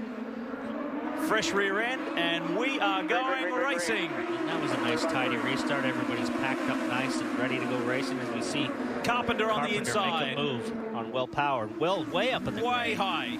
He's going to lose a couple of spots. Here comes his teammate Castro Neves. Briscoe with a good look at the back of the Verizon Chevy. Ed Carpenter is on a mission. He's going out after Tony Kanaan at the front. Look at that fuzzy Chevrolet go. He wants to add to his Texas victory here in Iowa. As you can see, Tony came down across the nose of him and drove down to the bottom of the track, and you can see it washed out the front of Carpenter's car and killed the momentum that he had. So it's going to be a cat and mouse game. You have to drive not only looking in front of you, but also looking at where the other guy is behind you to kill the momentum. Good scrap here with the teammates. Castro Neves on the low line, Power on the high line, Briscoe. Then we go back to Dixon. We pick up Hinchcliffe, Pagenaud, Hunter Ray, Newgarden. Well, these two make you nervous. Clear by 1, clear by 2. Let's go get those guys. Encouraging words from the captain, Roger Penske. Here's Scott Dixon on his teammate. We've seen a lot of teammate battles tonight, particularly with the Penske and the Ganassi guys. It seems like Castro Neves' car takes a few laps to get going. I don't know if he's starting with a lower tire pressure, but as the run goes on, Castro Neves' car gets better. Now, the captain says, go after him, let's go, and he's pulled away from Power now, and he's moving across to the other two guys. Scott Dixon having a dickens of a job getting past his teammate, Ryan Briscoe, who's having a fantastic night. Lurking right behind them, of course, is Hinchcliffe. Winner here last year, trying to repeat, but he's going to have his work cut out the way those Tony Kanaan and Castro Neves are going. On board with James Hinchcliffe. Let's enjoy the ride with Hinch.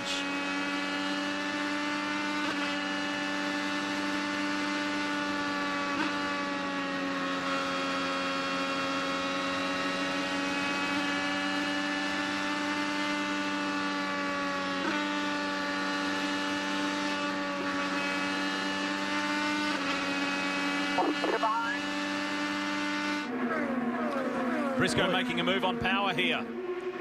Wing, got a wing up there, just a wing. On your corner, clear, clear, clear. As we saw Briscoe, he just pinched his countryman, kind of forced his Power to lift off on the entry of the corner and not stay on the high side. So we see Pagenaud is on the high side, but on the high side and Pagenaud on the low side, as these two are going to run side by side. It seems like Hinch is struggling with a little bit of understeer.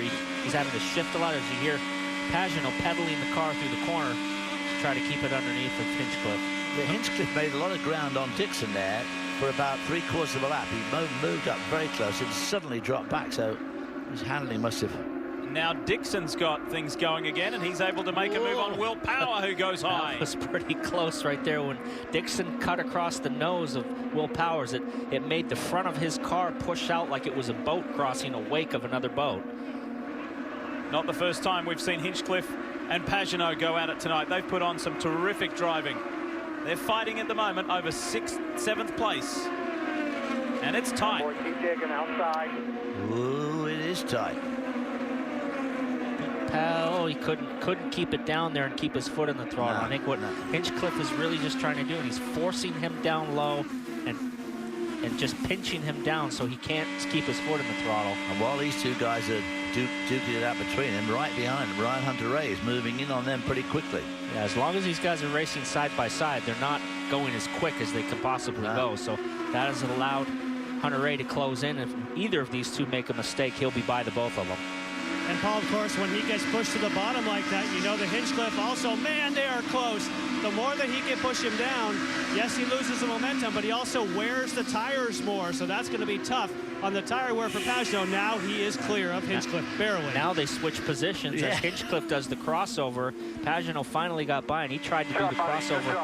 And a little bit of blocking there as he blocks his teammate from getting a run on him. And as we see Hunter-Reay in the background go to the high side of Hinch, and I think he'll clear him on the back straightaway. And does so.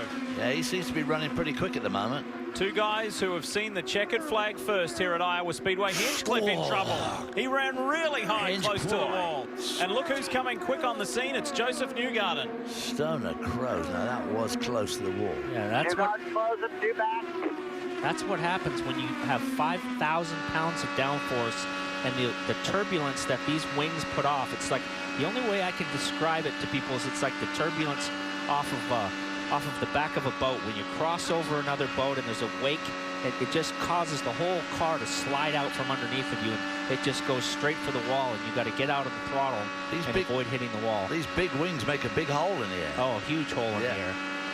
Joseph Newgarden, who started way back, has made up 11 positions in the top 10, now working on the defending winner. Sebastian Saavedra playing catch-up after that super drive earlier. Let's go get Rahal. And it is encouraging to say, you own this place, let's go get him. He's 7 laps down after that accident earlier. Kanaan has 1 second over Ed Carpenter. Then Castro Neves, Briscoe, and Dixon the top 5. For Charlie Kimball, who we ride with here, Charlie's in 15th. That's what the lead looks like. After being hassled by Carpenter earlier, Kanaan, who was buoyed by his qualifying run yesterday for a period there, it looked like he may have grabbed the pole position. Wasn't the case. His Ganassi teammate Scott Dixon stole it away. But this is a really positive period in Tony Kanaan's year. He didn't get the win last week. There was question marks over the strategy. Tony was clearly furious, frustrated, disappointed.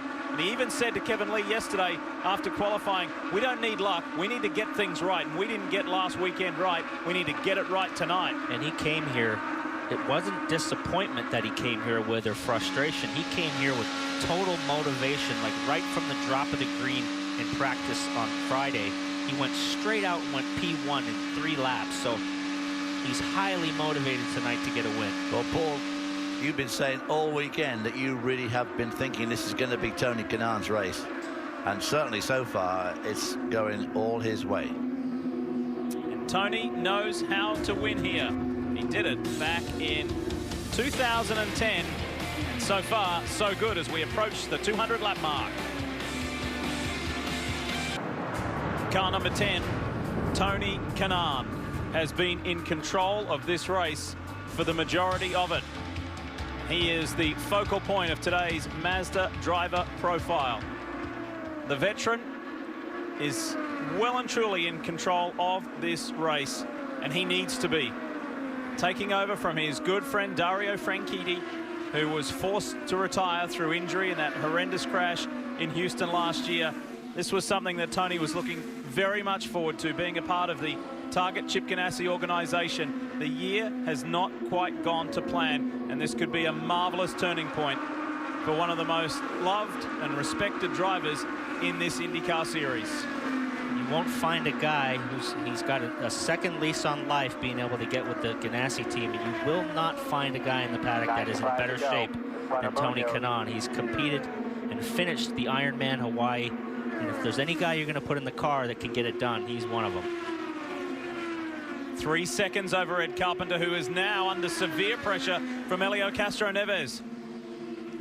And as far as Castro Neves is concerned, yes, he's going after the win in this race, but so long as he stays ahead of Will Power, he will take the lead of this points championship into the doubleheader on the streets of Toronto next weekend, where we hear there's a team of 5 or 6 bodyguards that will be surrounding Paul Tracy all weekend long, from the tens of thousands that try and get near PT up there. Just kidding, but I know you're looking forward to going home, aren't you? I'll bring a bunch of my big biker buddies. As we see Castroneves, he's working over Ed now. It seems like Castroneves' car just gets better and better as the run goes on. I don't think there's anybody that's better than him out there other than Kanaan. Kanaan seems to just have a really good car. And, he's fast on the short run and on the long run. So I think Castroneves is probably the second quickest car on the track. I think Carpenter's car is going off just a little bit on this long run, which is enabling Castroneves, and right behind Castroneves is Ryan Briscoe, who's still having a fantastic night. Let's keep Pocono in mind last weekend. Let's keep Houston in mind on fuel strategy. And I'm taking you to JPM, Juan Pablo Montoya. Although he's not in this shot, he is in 11th position. I mentioned earlier he got himself back on the lead lap. He's only 10 seconds out of the lead of this race, and he has 5 laps more fuel than the others that he is racing. They all pitted on lap 162. He pitted on 167. Kev, how's things looking at the number 2 camp? Well, I don't do the fuel as well as John Bikas does, but I think that they're going to be fine to get it done in one more stop. The others probably, but I think it's going to be very close for the others if we stay green the rest of the way. What do you think, Jan? And Kevin, I think that's the key. If it were to stay green all the way, everyone except for Montoya would have to hit it perfectly. They would have to save a little bit of fuel, and you have to get to lap 230, 230. That's what the leaders are looking for. Not the case for Montoya. Montoya should have more breathing room. His job a lot easier tonight. It's on at the front for second. Castroneves and Carpenter. And the Penske man slides his way through into second. Well, he's got a second and a half to make up on Kanaan, who's been the measure of the field. As we see Ed now, you can tell his handling is he's really fighting it now. You can see the front's pushing. Got a guy now looking on the bottom side. You can just hear he's got to be in and out of the throttle, and he's making adjustments on the weight jacker with his thumb. As he says, my car is just not feeling good in the dirty air. That wake of the cars in front of him, he's having a hard time just to get by Jack Hawksworth, who's multiple laps down now. And Ryan Briscoe fast approaches in the NTT data entry. He's now putting pressure on Carpenter. I think it's been a huge learning experience tonight for the 4 rookies in the field. Michaela Lotion is already out. Carlos Huertas is out as well. Munoz and Hawksworth have had their hands full, and here comes Briscoe. Big run by Briscoe. He was able to time it perfectly. Ed's not able to get close to that lap car in front of him. Now, Ed's car is definitely going off on this long run. Yeah, and that lap car in front of him, of course, is great. It's Hawksworth, who's already down 3 laps. Off on the dirty air, I can't do anything. I'm glad I'm not Jack Hawksworth, to be quite honest. I wouldn't want to be out there with these guys at all. Look at this. Dixon and Power are lining up for a shot, and you heard Carpenter say, in dirty air, I can't do anything, Paul. Yeah, it's just, like I said earlier, the wake of the turbulence that comes off these cars with these huge road course wings on the car. Just as when he was on fresh tires, he could manage it, but now that the tires have worn, you start to slide, you wear out the tires even more, and now he's hanging on for dear life. And he's getting up very close to the wall on a couple of occasions. 3 of the top 4 cars are Chip Ganassi's cars. And just revisiting a point from earlier in the broadcast, Chip's men have not seen victory lane in 9 months. The pressure mounts on Kanaan, Briscoe, and Dixon. Charlie Kimball's a little far out of the picture at the moment. It's on the other 3.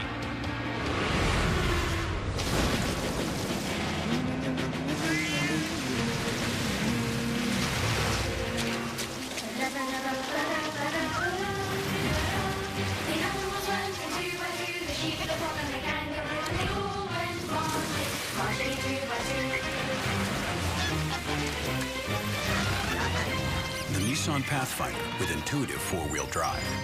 An adventure worth sharing. Nissan, innovation that excites. The Optima Yellow Top High Performance AGM battery. Engineered for ultimate cranking power.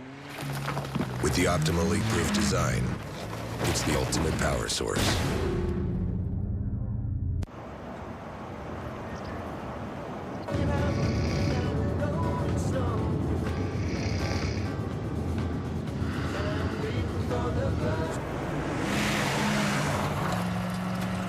Firestone Transforce tires. Built to handle whatever the job demands. Durable, dependable Firestone tires. Whatever you drive, drive a Firestone. Why would these rivals risk everything? IndyCar. Use Indy Rivals and get straight to the heart of the action. Day 9. Rolling hills and steep descents. A perfect backdrop for a breakaway, where a long shot can become a legend. Tomorrow morning, our journey continues. Willkommen to the birthplace of kings, royal successors, and a house divided, battling for the throne. The Formula One Santander German Grand Prix, live Sunday, July 20th on CNBC. Quick reminder that on Thursday, July 31st, Meekum Dealmakers is on NBCSN as Dana Meekum and his army of car aficionados get the show on the road as they head for Houston. You can go behind the scenes with Meekum Dealmakers Thursday, July 31st, right here on NBCSN. Welcome back to Iowa. Lee Diffie along with IndyCar champ Paul Tracy. David Hobbs is here from NBCSN's Formula One team. Jan Beekes, Kelly Stavis, Kevin Lee, Robin Miller on what has been a really memorable night so far. For the 8th time Indy cars have come to the Heartland to race here at Iowa Speedway. We have seen quite the show. Tornado watch earlier. We got going and then we had a brief stop for some 26 minutes as a shower came through, got back to racing, and it's been quite the tornado inside the 7/8 of a mile Iowa Speedway with passes like you've never seen. We've had 4 cautions covering 48 laps. Joseph Newgarden's made up 11 positions. Tony Kanaan has been in control of the race. And here comes Simon Pagenaud, pitting from 7th place.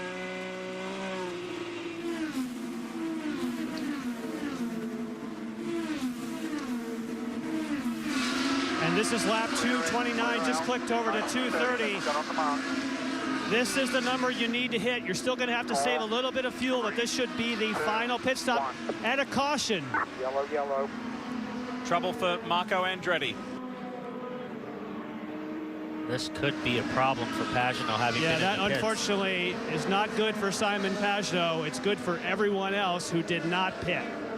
Yeah, that's just completely bad luck. He was already in the pit lane, and this looks like Texas all over again for Marco, and you can see he just threw his hands in the air in frustration. Look at the car's on fire again, like Texas it was. And wow, what a bad break for Simon. Oh. There is Kyle Moyer and the Andretti Autosport squad, and it has been a pretty frustrating year. There's been a few glimpses of high spots for Marco, but there has been quite a bit of frustration. So he joins the list of Sato, Aloshin, Huertas, and Bourdais. We're going to go on board. Have a listen to this. Motor, shut her down, shut her down, shut her down.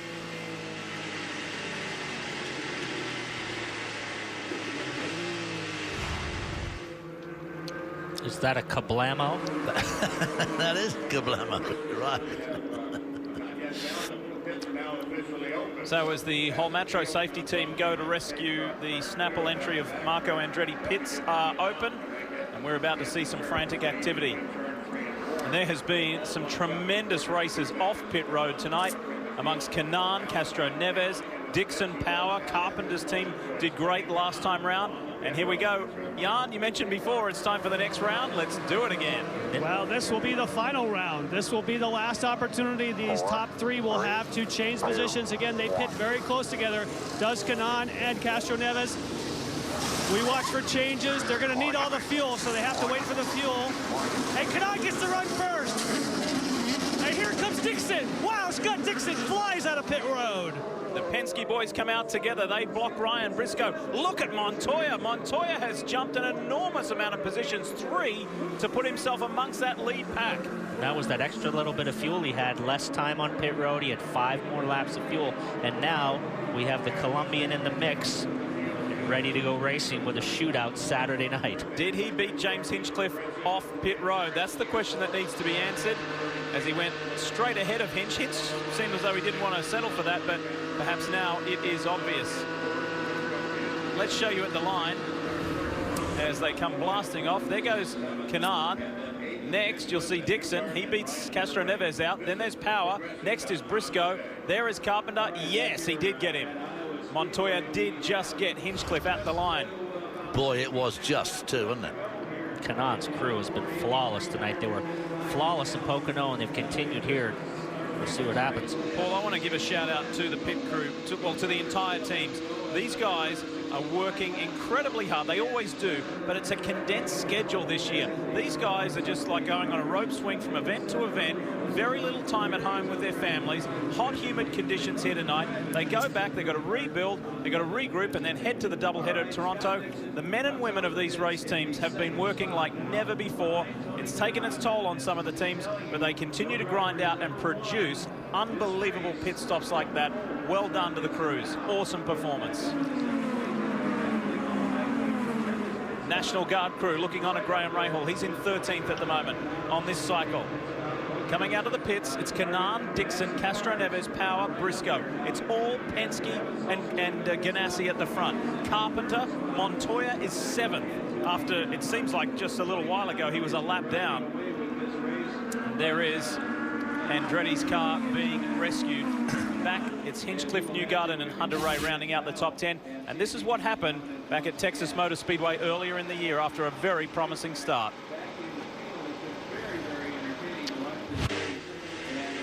Wow. Pretty unusual to have these engine problems. Tell us more, Kev.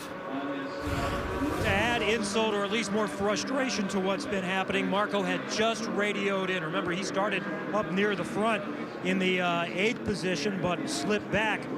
Got up as high as 50. He said, you know, I think the car is coming to us, and we're going to be able to move up. And then they lose the engine. Jan?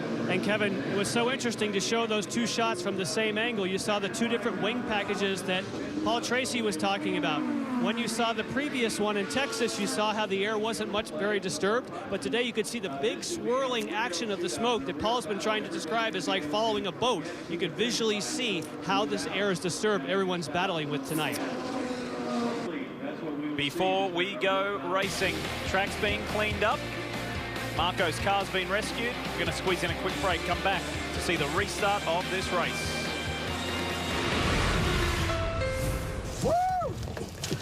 Sign a waiver? Waiver?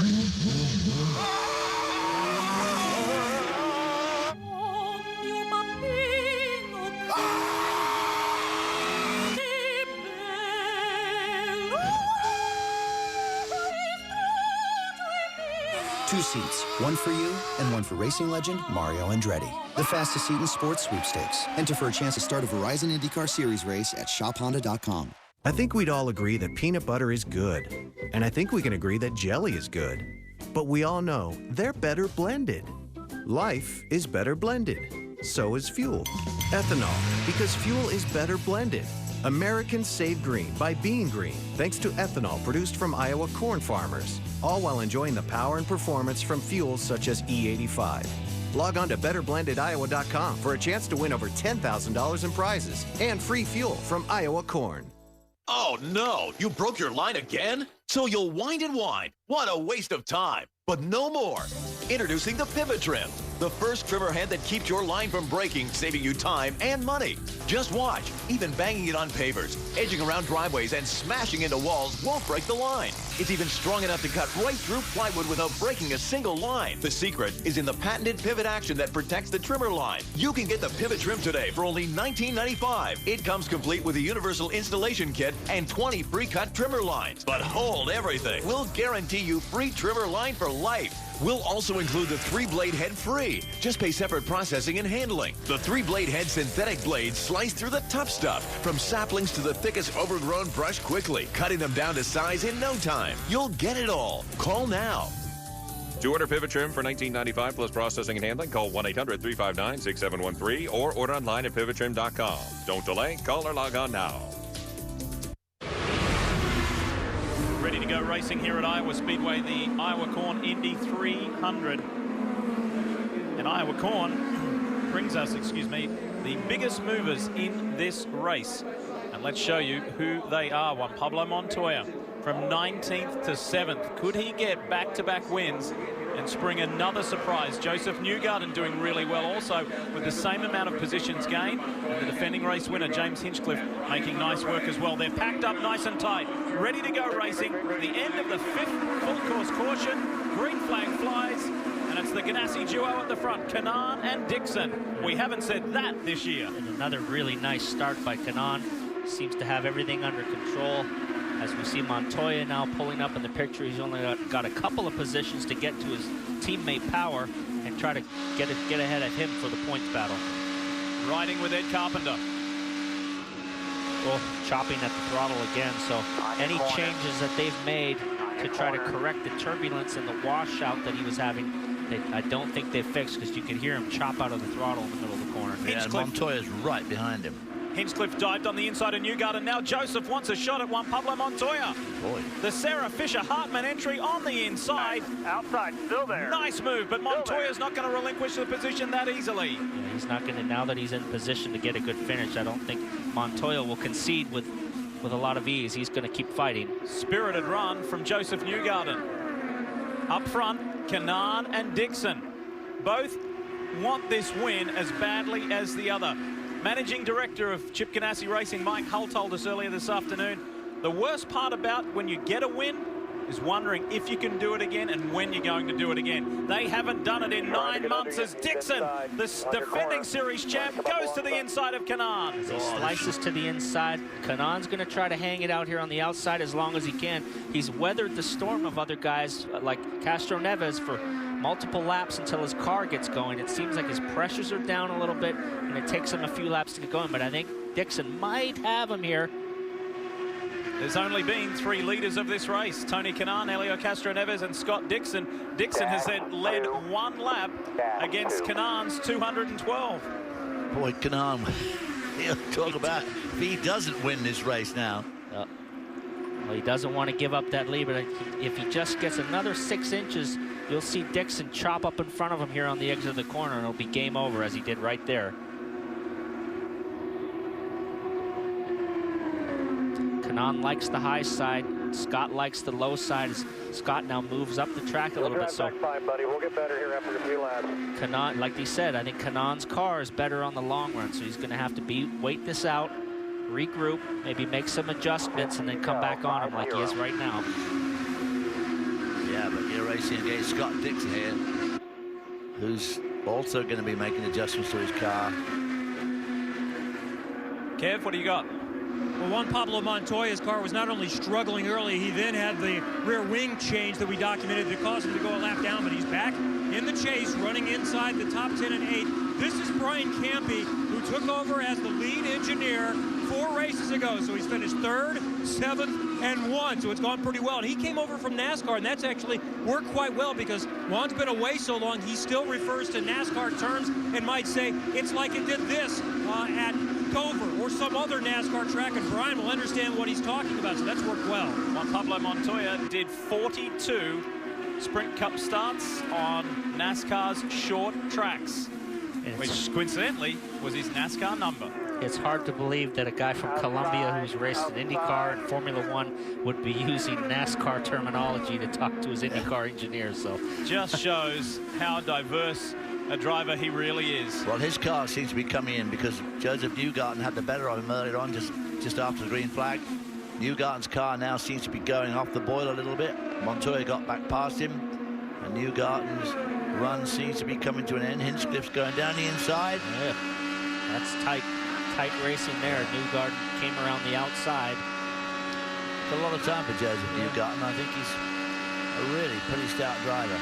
So for you guys and the wonderful careers that you enjoyed as we enjoyed this battle between Hinch and Joseph, the only man, the only driver in our sport that we love to win the Indy 500, Daytona 500, Le Mans 24 and Rolex 24 at Daytona, Supertech's A.J. Foyt. Montoya has won 2 of those races as well. If you were Juan Montoya, would you find a way to get a ride at the Daytona 500 and 24-hour Le Mans and try and match that? Well, I think absolutely. I think he still has time on his side. He's still not up in his age. He's young, he's fresh, he's in good shape. I think there's plenty of time for him to get to Le Mans and obviously we know he's vastly experienced now at stock cars, so he can get a ride with Roger in a top-level car, which would be a good opportunity. What a fight this is. Hinchcliffe is not letting Newgarden get away. Newgarden's not letting James Hinchcliffe come through easily. And having a front row view of this is Ryan Hunter-Reay. Getting towed along by those big holes that these two cars are causing. Gets a bit of a draft. See, you could see as soon as got hung out. He's behind you. That's that front end going away when he cut across the front of him there. As soon as he crossed over the wake of he lost the front end. Yeah, the rear stepped out, the front stepped out. It was just hang on for dear life as soon as he got in the wake of the car in front of him. Up front, there's only 0.3 of a second between Dixon and Canaan. Castro Neves is a further 1.5 seconds back. Power, then Carpenter 5th, Briscoe 6th, Montoya 7th. Hinch, Hunter-Reay, Newgarden. This fight we're watching here as RHR goes ahead, and Graham Rahal is sneaking up nicely in the background. He's in 11th, trying to make a move on Joseph here. Spoke to Mitch Davis from the Rahal Letterman Lanigan team earlier today, and he said, you know what, yeah, qualified 15th, that's nothing to shout from the rooftops about, but Graham feels confident in the car, and he's got laps left as we race lap 262, 39 to go. And the laps are flying by with the restart. Whoa! That's tight quarters there. That was really forcing the issue on Newgarden. It left him no room. Almost put him up in the gray, so that was a forceful move. And the laps are flying by. You remember the boys told you how hurtful that caution would be to Simon Pagenaud. Here he is, enter the stage. Meanwhile, up front, the fight's on Canaan and Dixon. Canaan drops to the low line. There we go. Really decisive move there from TK. It looked like Canaan again used the pick as well. It looked like Dixon's car came up on the traffic. It was the first time he had any turbulence to deal with, and Canaan was able to close up and make the move, and now he's gotten by both cars in one lap. Poor old Hawksworth out there just thinking, what the heck am I done in the middle of here? Yeah, he's running 16th, some 3 laps down. Big learning experience. He had competed here before in the junior formula, but this is a whole different ball game. 35 to go. Great job. That just shows you how strong Canaan's car has been all night. He hasn't been phased by the lap traffic, whereas a lot of guys have gotten out front, and then as soon as they came up on the cars that were lapped down, they begin to struggle. Castro Neves and Power coming together. The two guys at the top of the championship. If positions remained as is, Elio would have a 4-point lead heading to Toronto. We still got 34 laps left to race to decide that. Which, if there are no yellow flags, it will only take about 15 minutes or less. The longest 15 minutes of your life when you're the leader. Absolutely. I'll tell you that Canaan has been waiting for a win for quite a long time, and although he's been in control all night, as the laps wind down, it seems like 17 seconds turns into minutes at times, so these will be the longest laps of your life. Yeah, he'll be just thinking, let's have a rain or something. Look at this in the background. Move on the inside. It's Montoya on Briscoe. He just keeps clicking them off. JPM now. Briscoe comes back around the outside. This is the fight for 6th place. Ryan Briscoe has had a great night. He too has had a little bit of a lackluster season, not gone exactly how he wanted it to, but tonight he's having a terrific run. Ed's car, he is just hanging on for dear life with it. Like, he's getting everything there is to get out of that car. As we see him, you know, there was an in-car there, and it stepped out on him. He's hanging on. And remember his history. If you're not familiar with Ed Carpenter's background, long history in USAC sprints and Silver Crown racing. He's raced on a lot of short tracks here in the state of Iowa. And there you get a big lift again. Looked like a sprint car. Well, you can see that he can really pedal a car, but what keeps happening, the car is really good after a pit stop, and then he starts to lose the balance, and he's just like Paul said, he's hanging on for dear life. They can't seem to keep it consistent all the way through a run. I can tell you from my own experience, it is absolutely zero fun when the rear steps out at 185 miles an hour in a high bank corner. Yeah, exactly, when you're like 2 feet from the wall in the first place. Rahal and Newgarden going at it. This is for the final spot in the top 10. Rahal owns it at the moment. Keep working. Hosmer's going to stack you guys How up do the in a couple Chevrolet laps. cars Keep look? working, Rahal. They look really good at the moment, don't they? all the way through 7th place. The lead Honda is James Hinchcliffe in 8th.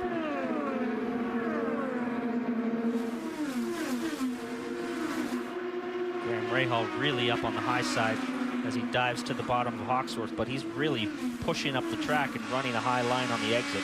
He's less than a second away from Ryan Hunter-Ray up the road. Go get Ryan. There you go, right on cue. Go get Ryan. Nice and smooth. Briscoe on Carpenter. He seems to have been able to shake off the challenge from Juan Pablo Montoya for now. Can he do anything about the fuzzy Chevrolet? And Ed Carpenter. Final 24 laps here at Iowa Speedway on what has been a thoroughly enjoyable night. Can Tony Kanaan pull off a victory for the first time since he won his maiden Indianapolis 500 last May? It seems like forever. Briscoe to the inside of Carpenter. Low. Not there. And it'll be the first time that Ganassi has won this year, will it not? Absolutely. It's been a 9-month drought for the Target Chip Ganassi organization. Nice little run by Briscoe through the center of the corner. He was able to get position on Ed as Ed continues to work the higher line, but I think Briscoe will have him now as they go into 1. His car's working good on the bottom, Briscoe, and I think you'll see him pull ahead here. One of the hardest... They're not giving up at all, though. One of the hardest things each and every driver will tell you in the Verizon IndyCar Series is the depth of talent in this field. Maybe in years gone by it wasn't so strong, and so you were able to make some positions from the back a lot easier. All of these guys are amazing. Take Ryan Briscoe for a case in point. Back when he was racing Euro F3 and he won the championship in 2003, he beat the current Formula One World Championship leader Nico Rosberg. He beat guys like Robert Kubica. He beat DTM champion Bruno Spengler. The list goes on. This field is strong, full of guys with amazing global motorsport stories. Montoya, another example. These guys, Castro, Neves, and Power, fighting over that 3rd spot. Oh, Montoya's out. In the wall. I think he got on the inside of Ed. I was watching one of the other TVs, and he went for a move down on the inside of Ed. Guys, out of control. Yeah, it looks like he got chopped by Ed. He said, I saw him make a move down the inside, and I will bet right there, bud, that the air was taken off of his car, and it came out from under him. An amazing run has come to an end for Juan Pablo Montoya. And this is how it happened. Yeah, he took a look down the inside, and Ed just continued down. Oh, Ed just pushed him. Yeah. Oh, boy. I wouldn't want to be Ed. And that was not the line that Ed has been running for quite a while. He's been up 2 or 3 grooves from that. So I'm sure Montoya, when he came up on him, saw that, you know, this, I'm going to go to the bottom. He's mad, you can tell. He's going to have a finger wave at Ed. Maybe a little fire bit more. something at her, giving them the...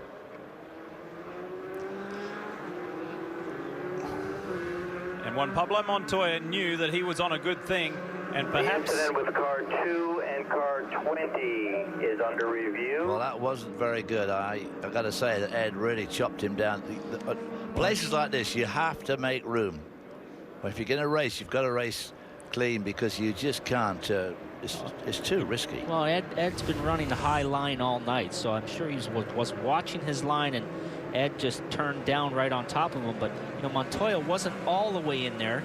He had a nose in, but his spotters would have let Ed know that there was a car on the inside as well. So yeah. I mean, he just chopped down on him. He obviously saw him coming and said, no, you can't go by on the inside here, because nobody's been running down that low. And this that's has a pretty good hit too, as well. Yeah. Car lifted off the ground. And this is what it looked like from Ed Carpenter as he comes around. He's saying to Montoya, what are you talking about? And Montoya is saying the same thing. What were you thinking?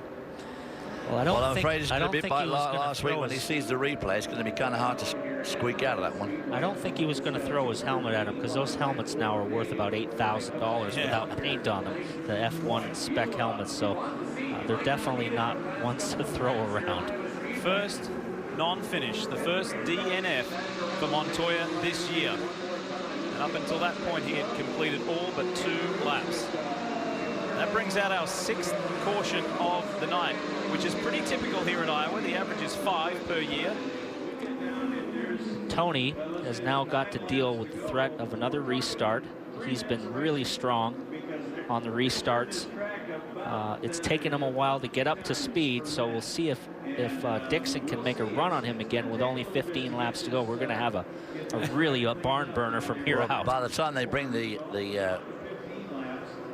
by the time they get this wreckage cleared up, there's only going to be 10 laps. Yeah, 10, maybe less. 7 to 10 laps. I'd say 5 to 7 laps left. It's going to be a frantic scramble, and you've got the 2 guys. One has been reviewed, no action. No action on the 20. Thoughts on that? Well, I mean, I don't think Montoya was completely all the way in there, but, you know, I can understand his frustration. But that was a different line than Ed had been running all night long. So it's you know, there's definitely some question that could get raised, but ultimately Montoya wasn't all the way in there. David, your thoughts? Well, he wasn't already in there, but I mean, he was close enough that it was that's what I'd call a block. I mean, you can't get much more blatant block than that. Let's listen to some radio transmission from both cars. Here we go. We're in the wall. Are you okay?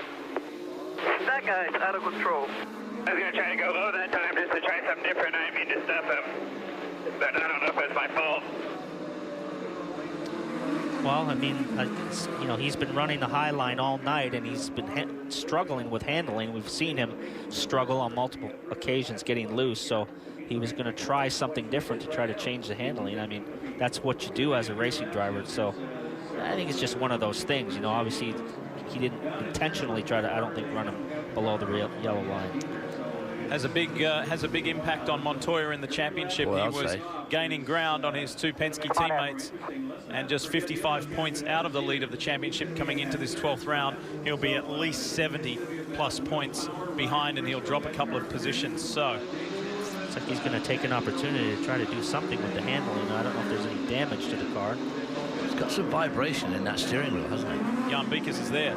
And we know that he does better when he's on fresh tires, so they're going to go ahead and put a fresh set of Firestones on here, make any changes that he needs. Same thing we saw for Ryan Hunter-Reay. Let's get down to Kevin. Juan Pablo Montoya has just exited the medical center. You're okay, first of all? Yeah, I'm good. You know, our PPG shape was really good today. You know, we had all kinds of issues, and yesterday in qualifying got really loose, and, you know, we came back today with really strong passing people. You know, I got inside of him, and he was running high. The ozone decided to run low. You know, he's been running every lap on the top. I got to run. I got inside of him, and it's like I mean, they all love preaching safe racing and everything, but when you're going to pass them, they're just douchebags, you know? They reviewed it, and they said no action taken, so there's going to be no penalty. I'll take some action later. There you go. Juan Pablo Montoya heated, as you can understand. All right, all right.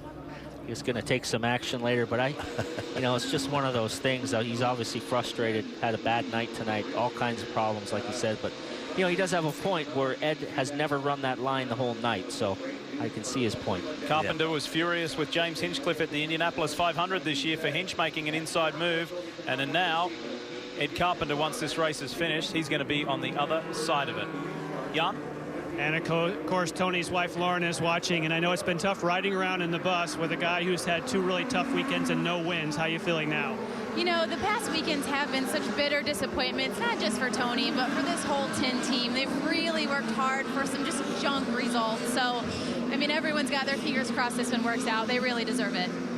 They have a lot of confidence coming in. The car's been fast all weekend. You know, he did, and he does well at Iowa. His track record's been good here the past couple years. He knows this place well, and, you know, he likes it. So, yeah, that helps. All right, here we go. We've got a 10-lap shootout to determine if we're going to have another new winner this year. Tony Kanaan and teammate Scott Dixon are the first 2 cars to see the green, and then a pair of Penske's are chasing him down. Elio Castro-Neves and Will Power. Briscoe's in the mix. Here comes the defending winner, James Hinchcliffe. These 10 laps are going to fly on by.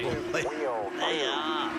Another really good start by Kanaan as we see Pagenaud trying to work his way through the field, as we see Newgarden around the outside threading the needle. And then another car, Graham Rahal threading in between the wall. So Pagenaud's going backwards at a pretty quick rate. It's all about going forward. There's half a second between the Ganassi men at the front. And Pagenaud really wanted a good result here because he too has been coming up through the field. Hunter Ray blasts through on the inside, past Will Power. That moves for fourth. Yeah, don't forget, he's got new tires, so he's going to have an advantage over the others. Oh, Will Power goes way high into the wall. Wow. Did he brush the wall I don't there? think he did. He's lost positions. Look at this. By the second, they are flying past him. And that will, I think he might have a flat tire. That rear left, is the rear left down or rear right? He's in serious trouble. I think he has a flat. I think he must have a flat. So he's now down. Now Castroneves has a problem if they're flying by him as well. The two guys at the top of the championship are in trouble. Tony Kanaan, he gains another 10th on Scott Dixon. 5 laps to go here at Iowa. Seems like Castroneves has recovered from whatever happened, but Will Power has not recovered. Power is 14th. He was in 4th at the restart. Look at Ryan Hunter Ray. Blast through on the inside. Remember Andretti Autosport's history here. With this amount of laps to go, he might be able to chase down Kanaan. He's got fresh tires, and he's coming. There's going to be 3 laps when you come around. A Newgarden goes by. What a run he's had. 5 wins are on offering. 5 in a row, I should say, for Andretti Autosport. And Ryan Hunter Ray, who has won here before, is storming to the front, and so too Joseph Newgarden. Come on, Tony, you're going to have to dig deep and pull everything you've got. Fresh tires are going to be hard to beat as we see Hunter Ray is coming. He has got him on the inside. Kanaan's going to fight as hard as he can, but Ryan Hunter Ray is going to spoil the Ganassi party. What a crushing blow for Tony Kanaan, and here comes Joseph Newgarden. Absolutely. And Newgarden has new tires as well. Same strategy for Newgarden is paying. Paying big. Lauren Kanaan knows that the win has escaped her husband for now. Newgarden dives to the inside of TK. As we're on the final lap, it has been a miserable run for Ryan Hunter Ray ever since winning the Indianapolis 500. RHR is going to turn it around and continue Andretti's domination in Iowa. Hunter Ray wins in the Heartland. That came out of nowhere. Thought in 100 years that would happen. The Andretti team grabbed another win, and they came out of nowhere to do it. The 2 biggest movers in the field finish in the top 2 positions. Hunter Ray made up 12 spots from his grid position. Newgarden 19. What an outstanding result for Ryan Hunter Ray. Boy, I feel for Tony Kanaan, though. He just had that race locked up for the entire time, and the strategy of these Andretti guys won them the race. That last-minute stop for those tires just did it. It absolutely shows you the power. Kanaan must be gutted of tires. How much quicker you can go on fresh tires. And Michael, what a call on the pit stand going for new tires. It's funny, we talked about it before the race. We said, 15 laps to go, we're putting new tires on, and it worked, I mean, it was a little gutsy. We gave up about 4 spots, but as you can see, it was a big difference. So real proud of the whole team. It was a tough night for us all night long, but we all hung in there, and Ryan did a hell of a job there in the end. What a spectacular finish and a great call on pit road. And it has huge bonuses championship-wise, heading to a doubleheader. Hunter Ray rockets into 3rd place in the championship, fast approaching the 2 Penske men ahead of him. Tony Kanaan and Scott Dixon can only talk about what could have been on a marvelous night, and big dividends paid to Graham Rahal. He also made that late stop for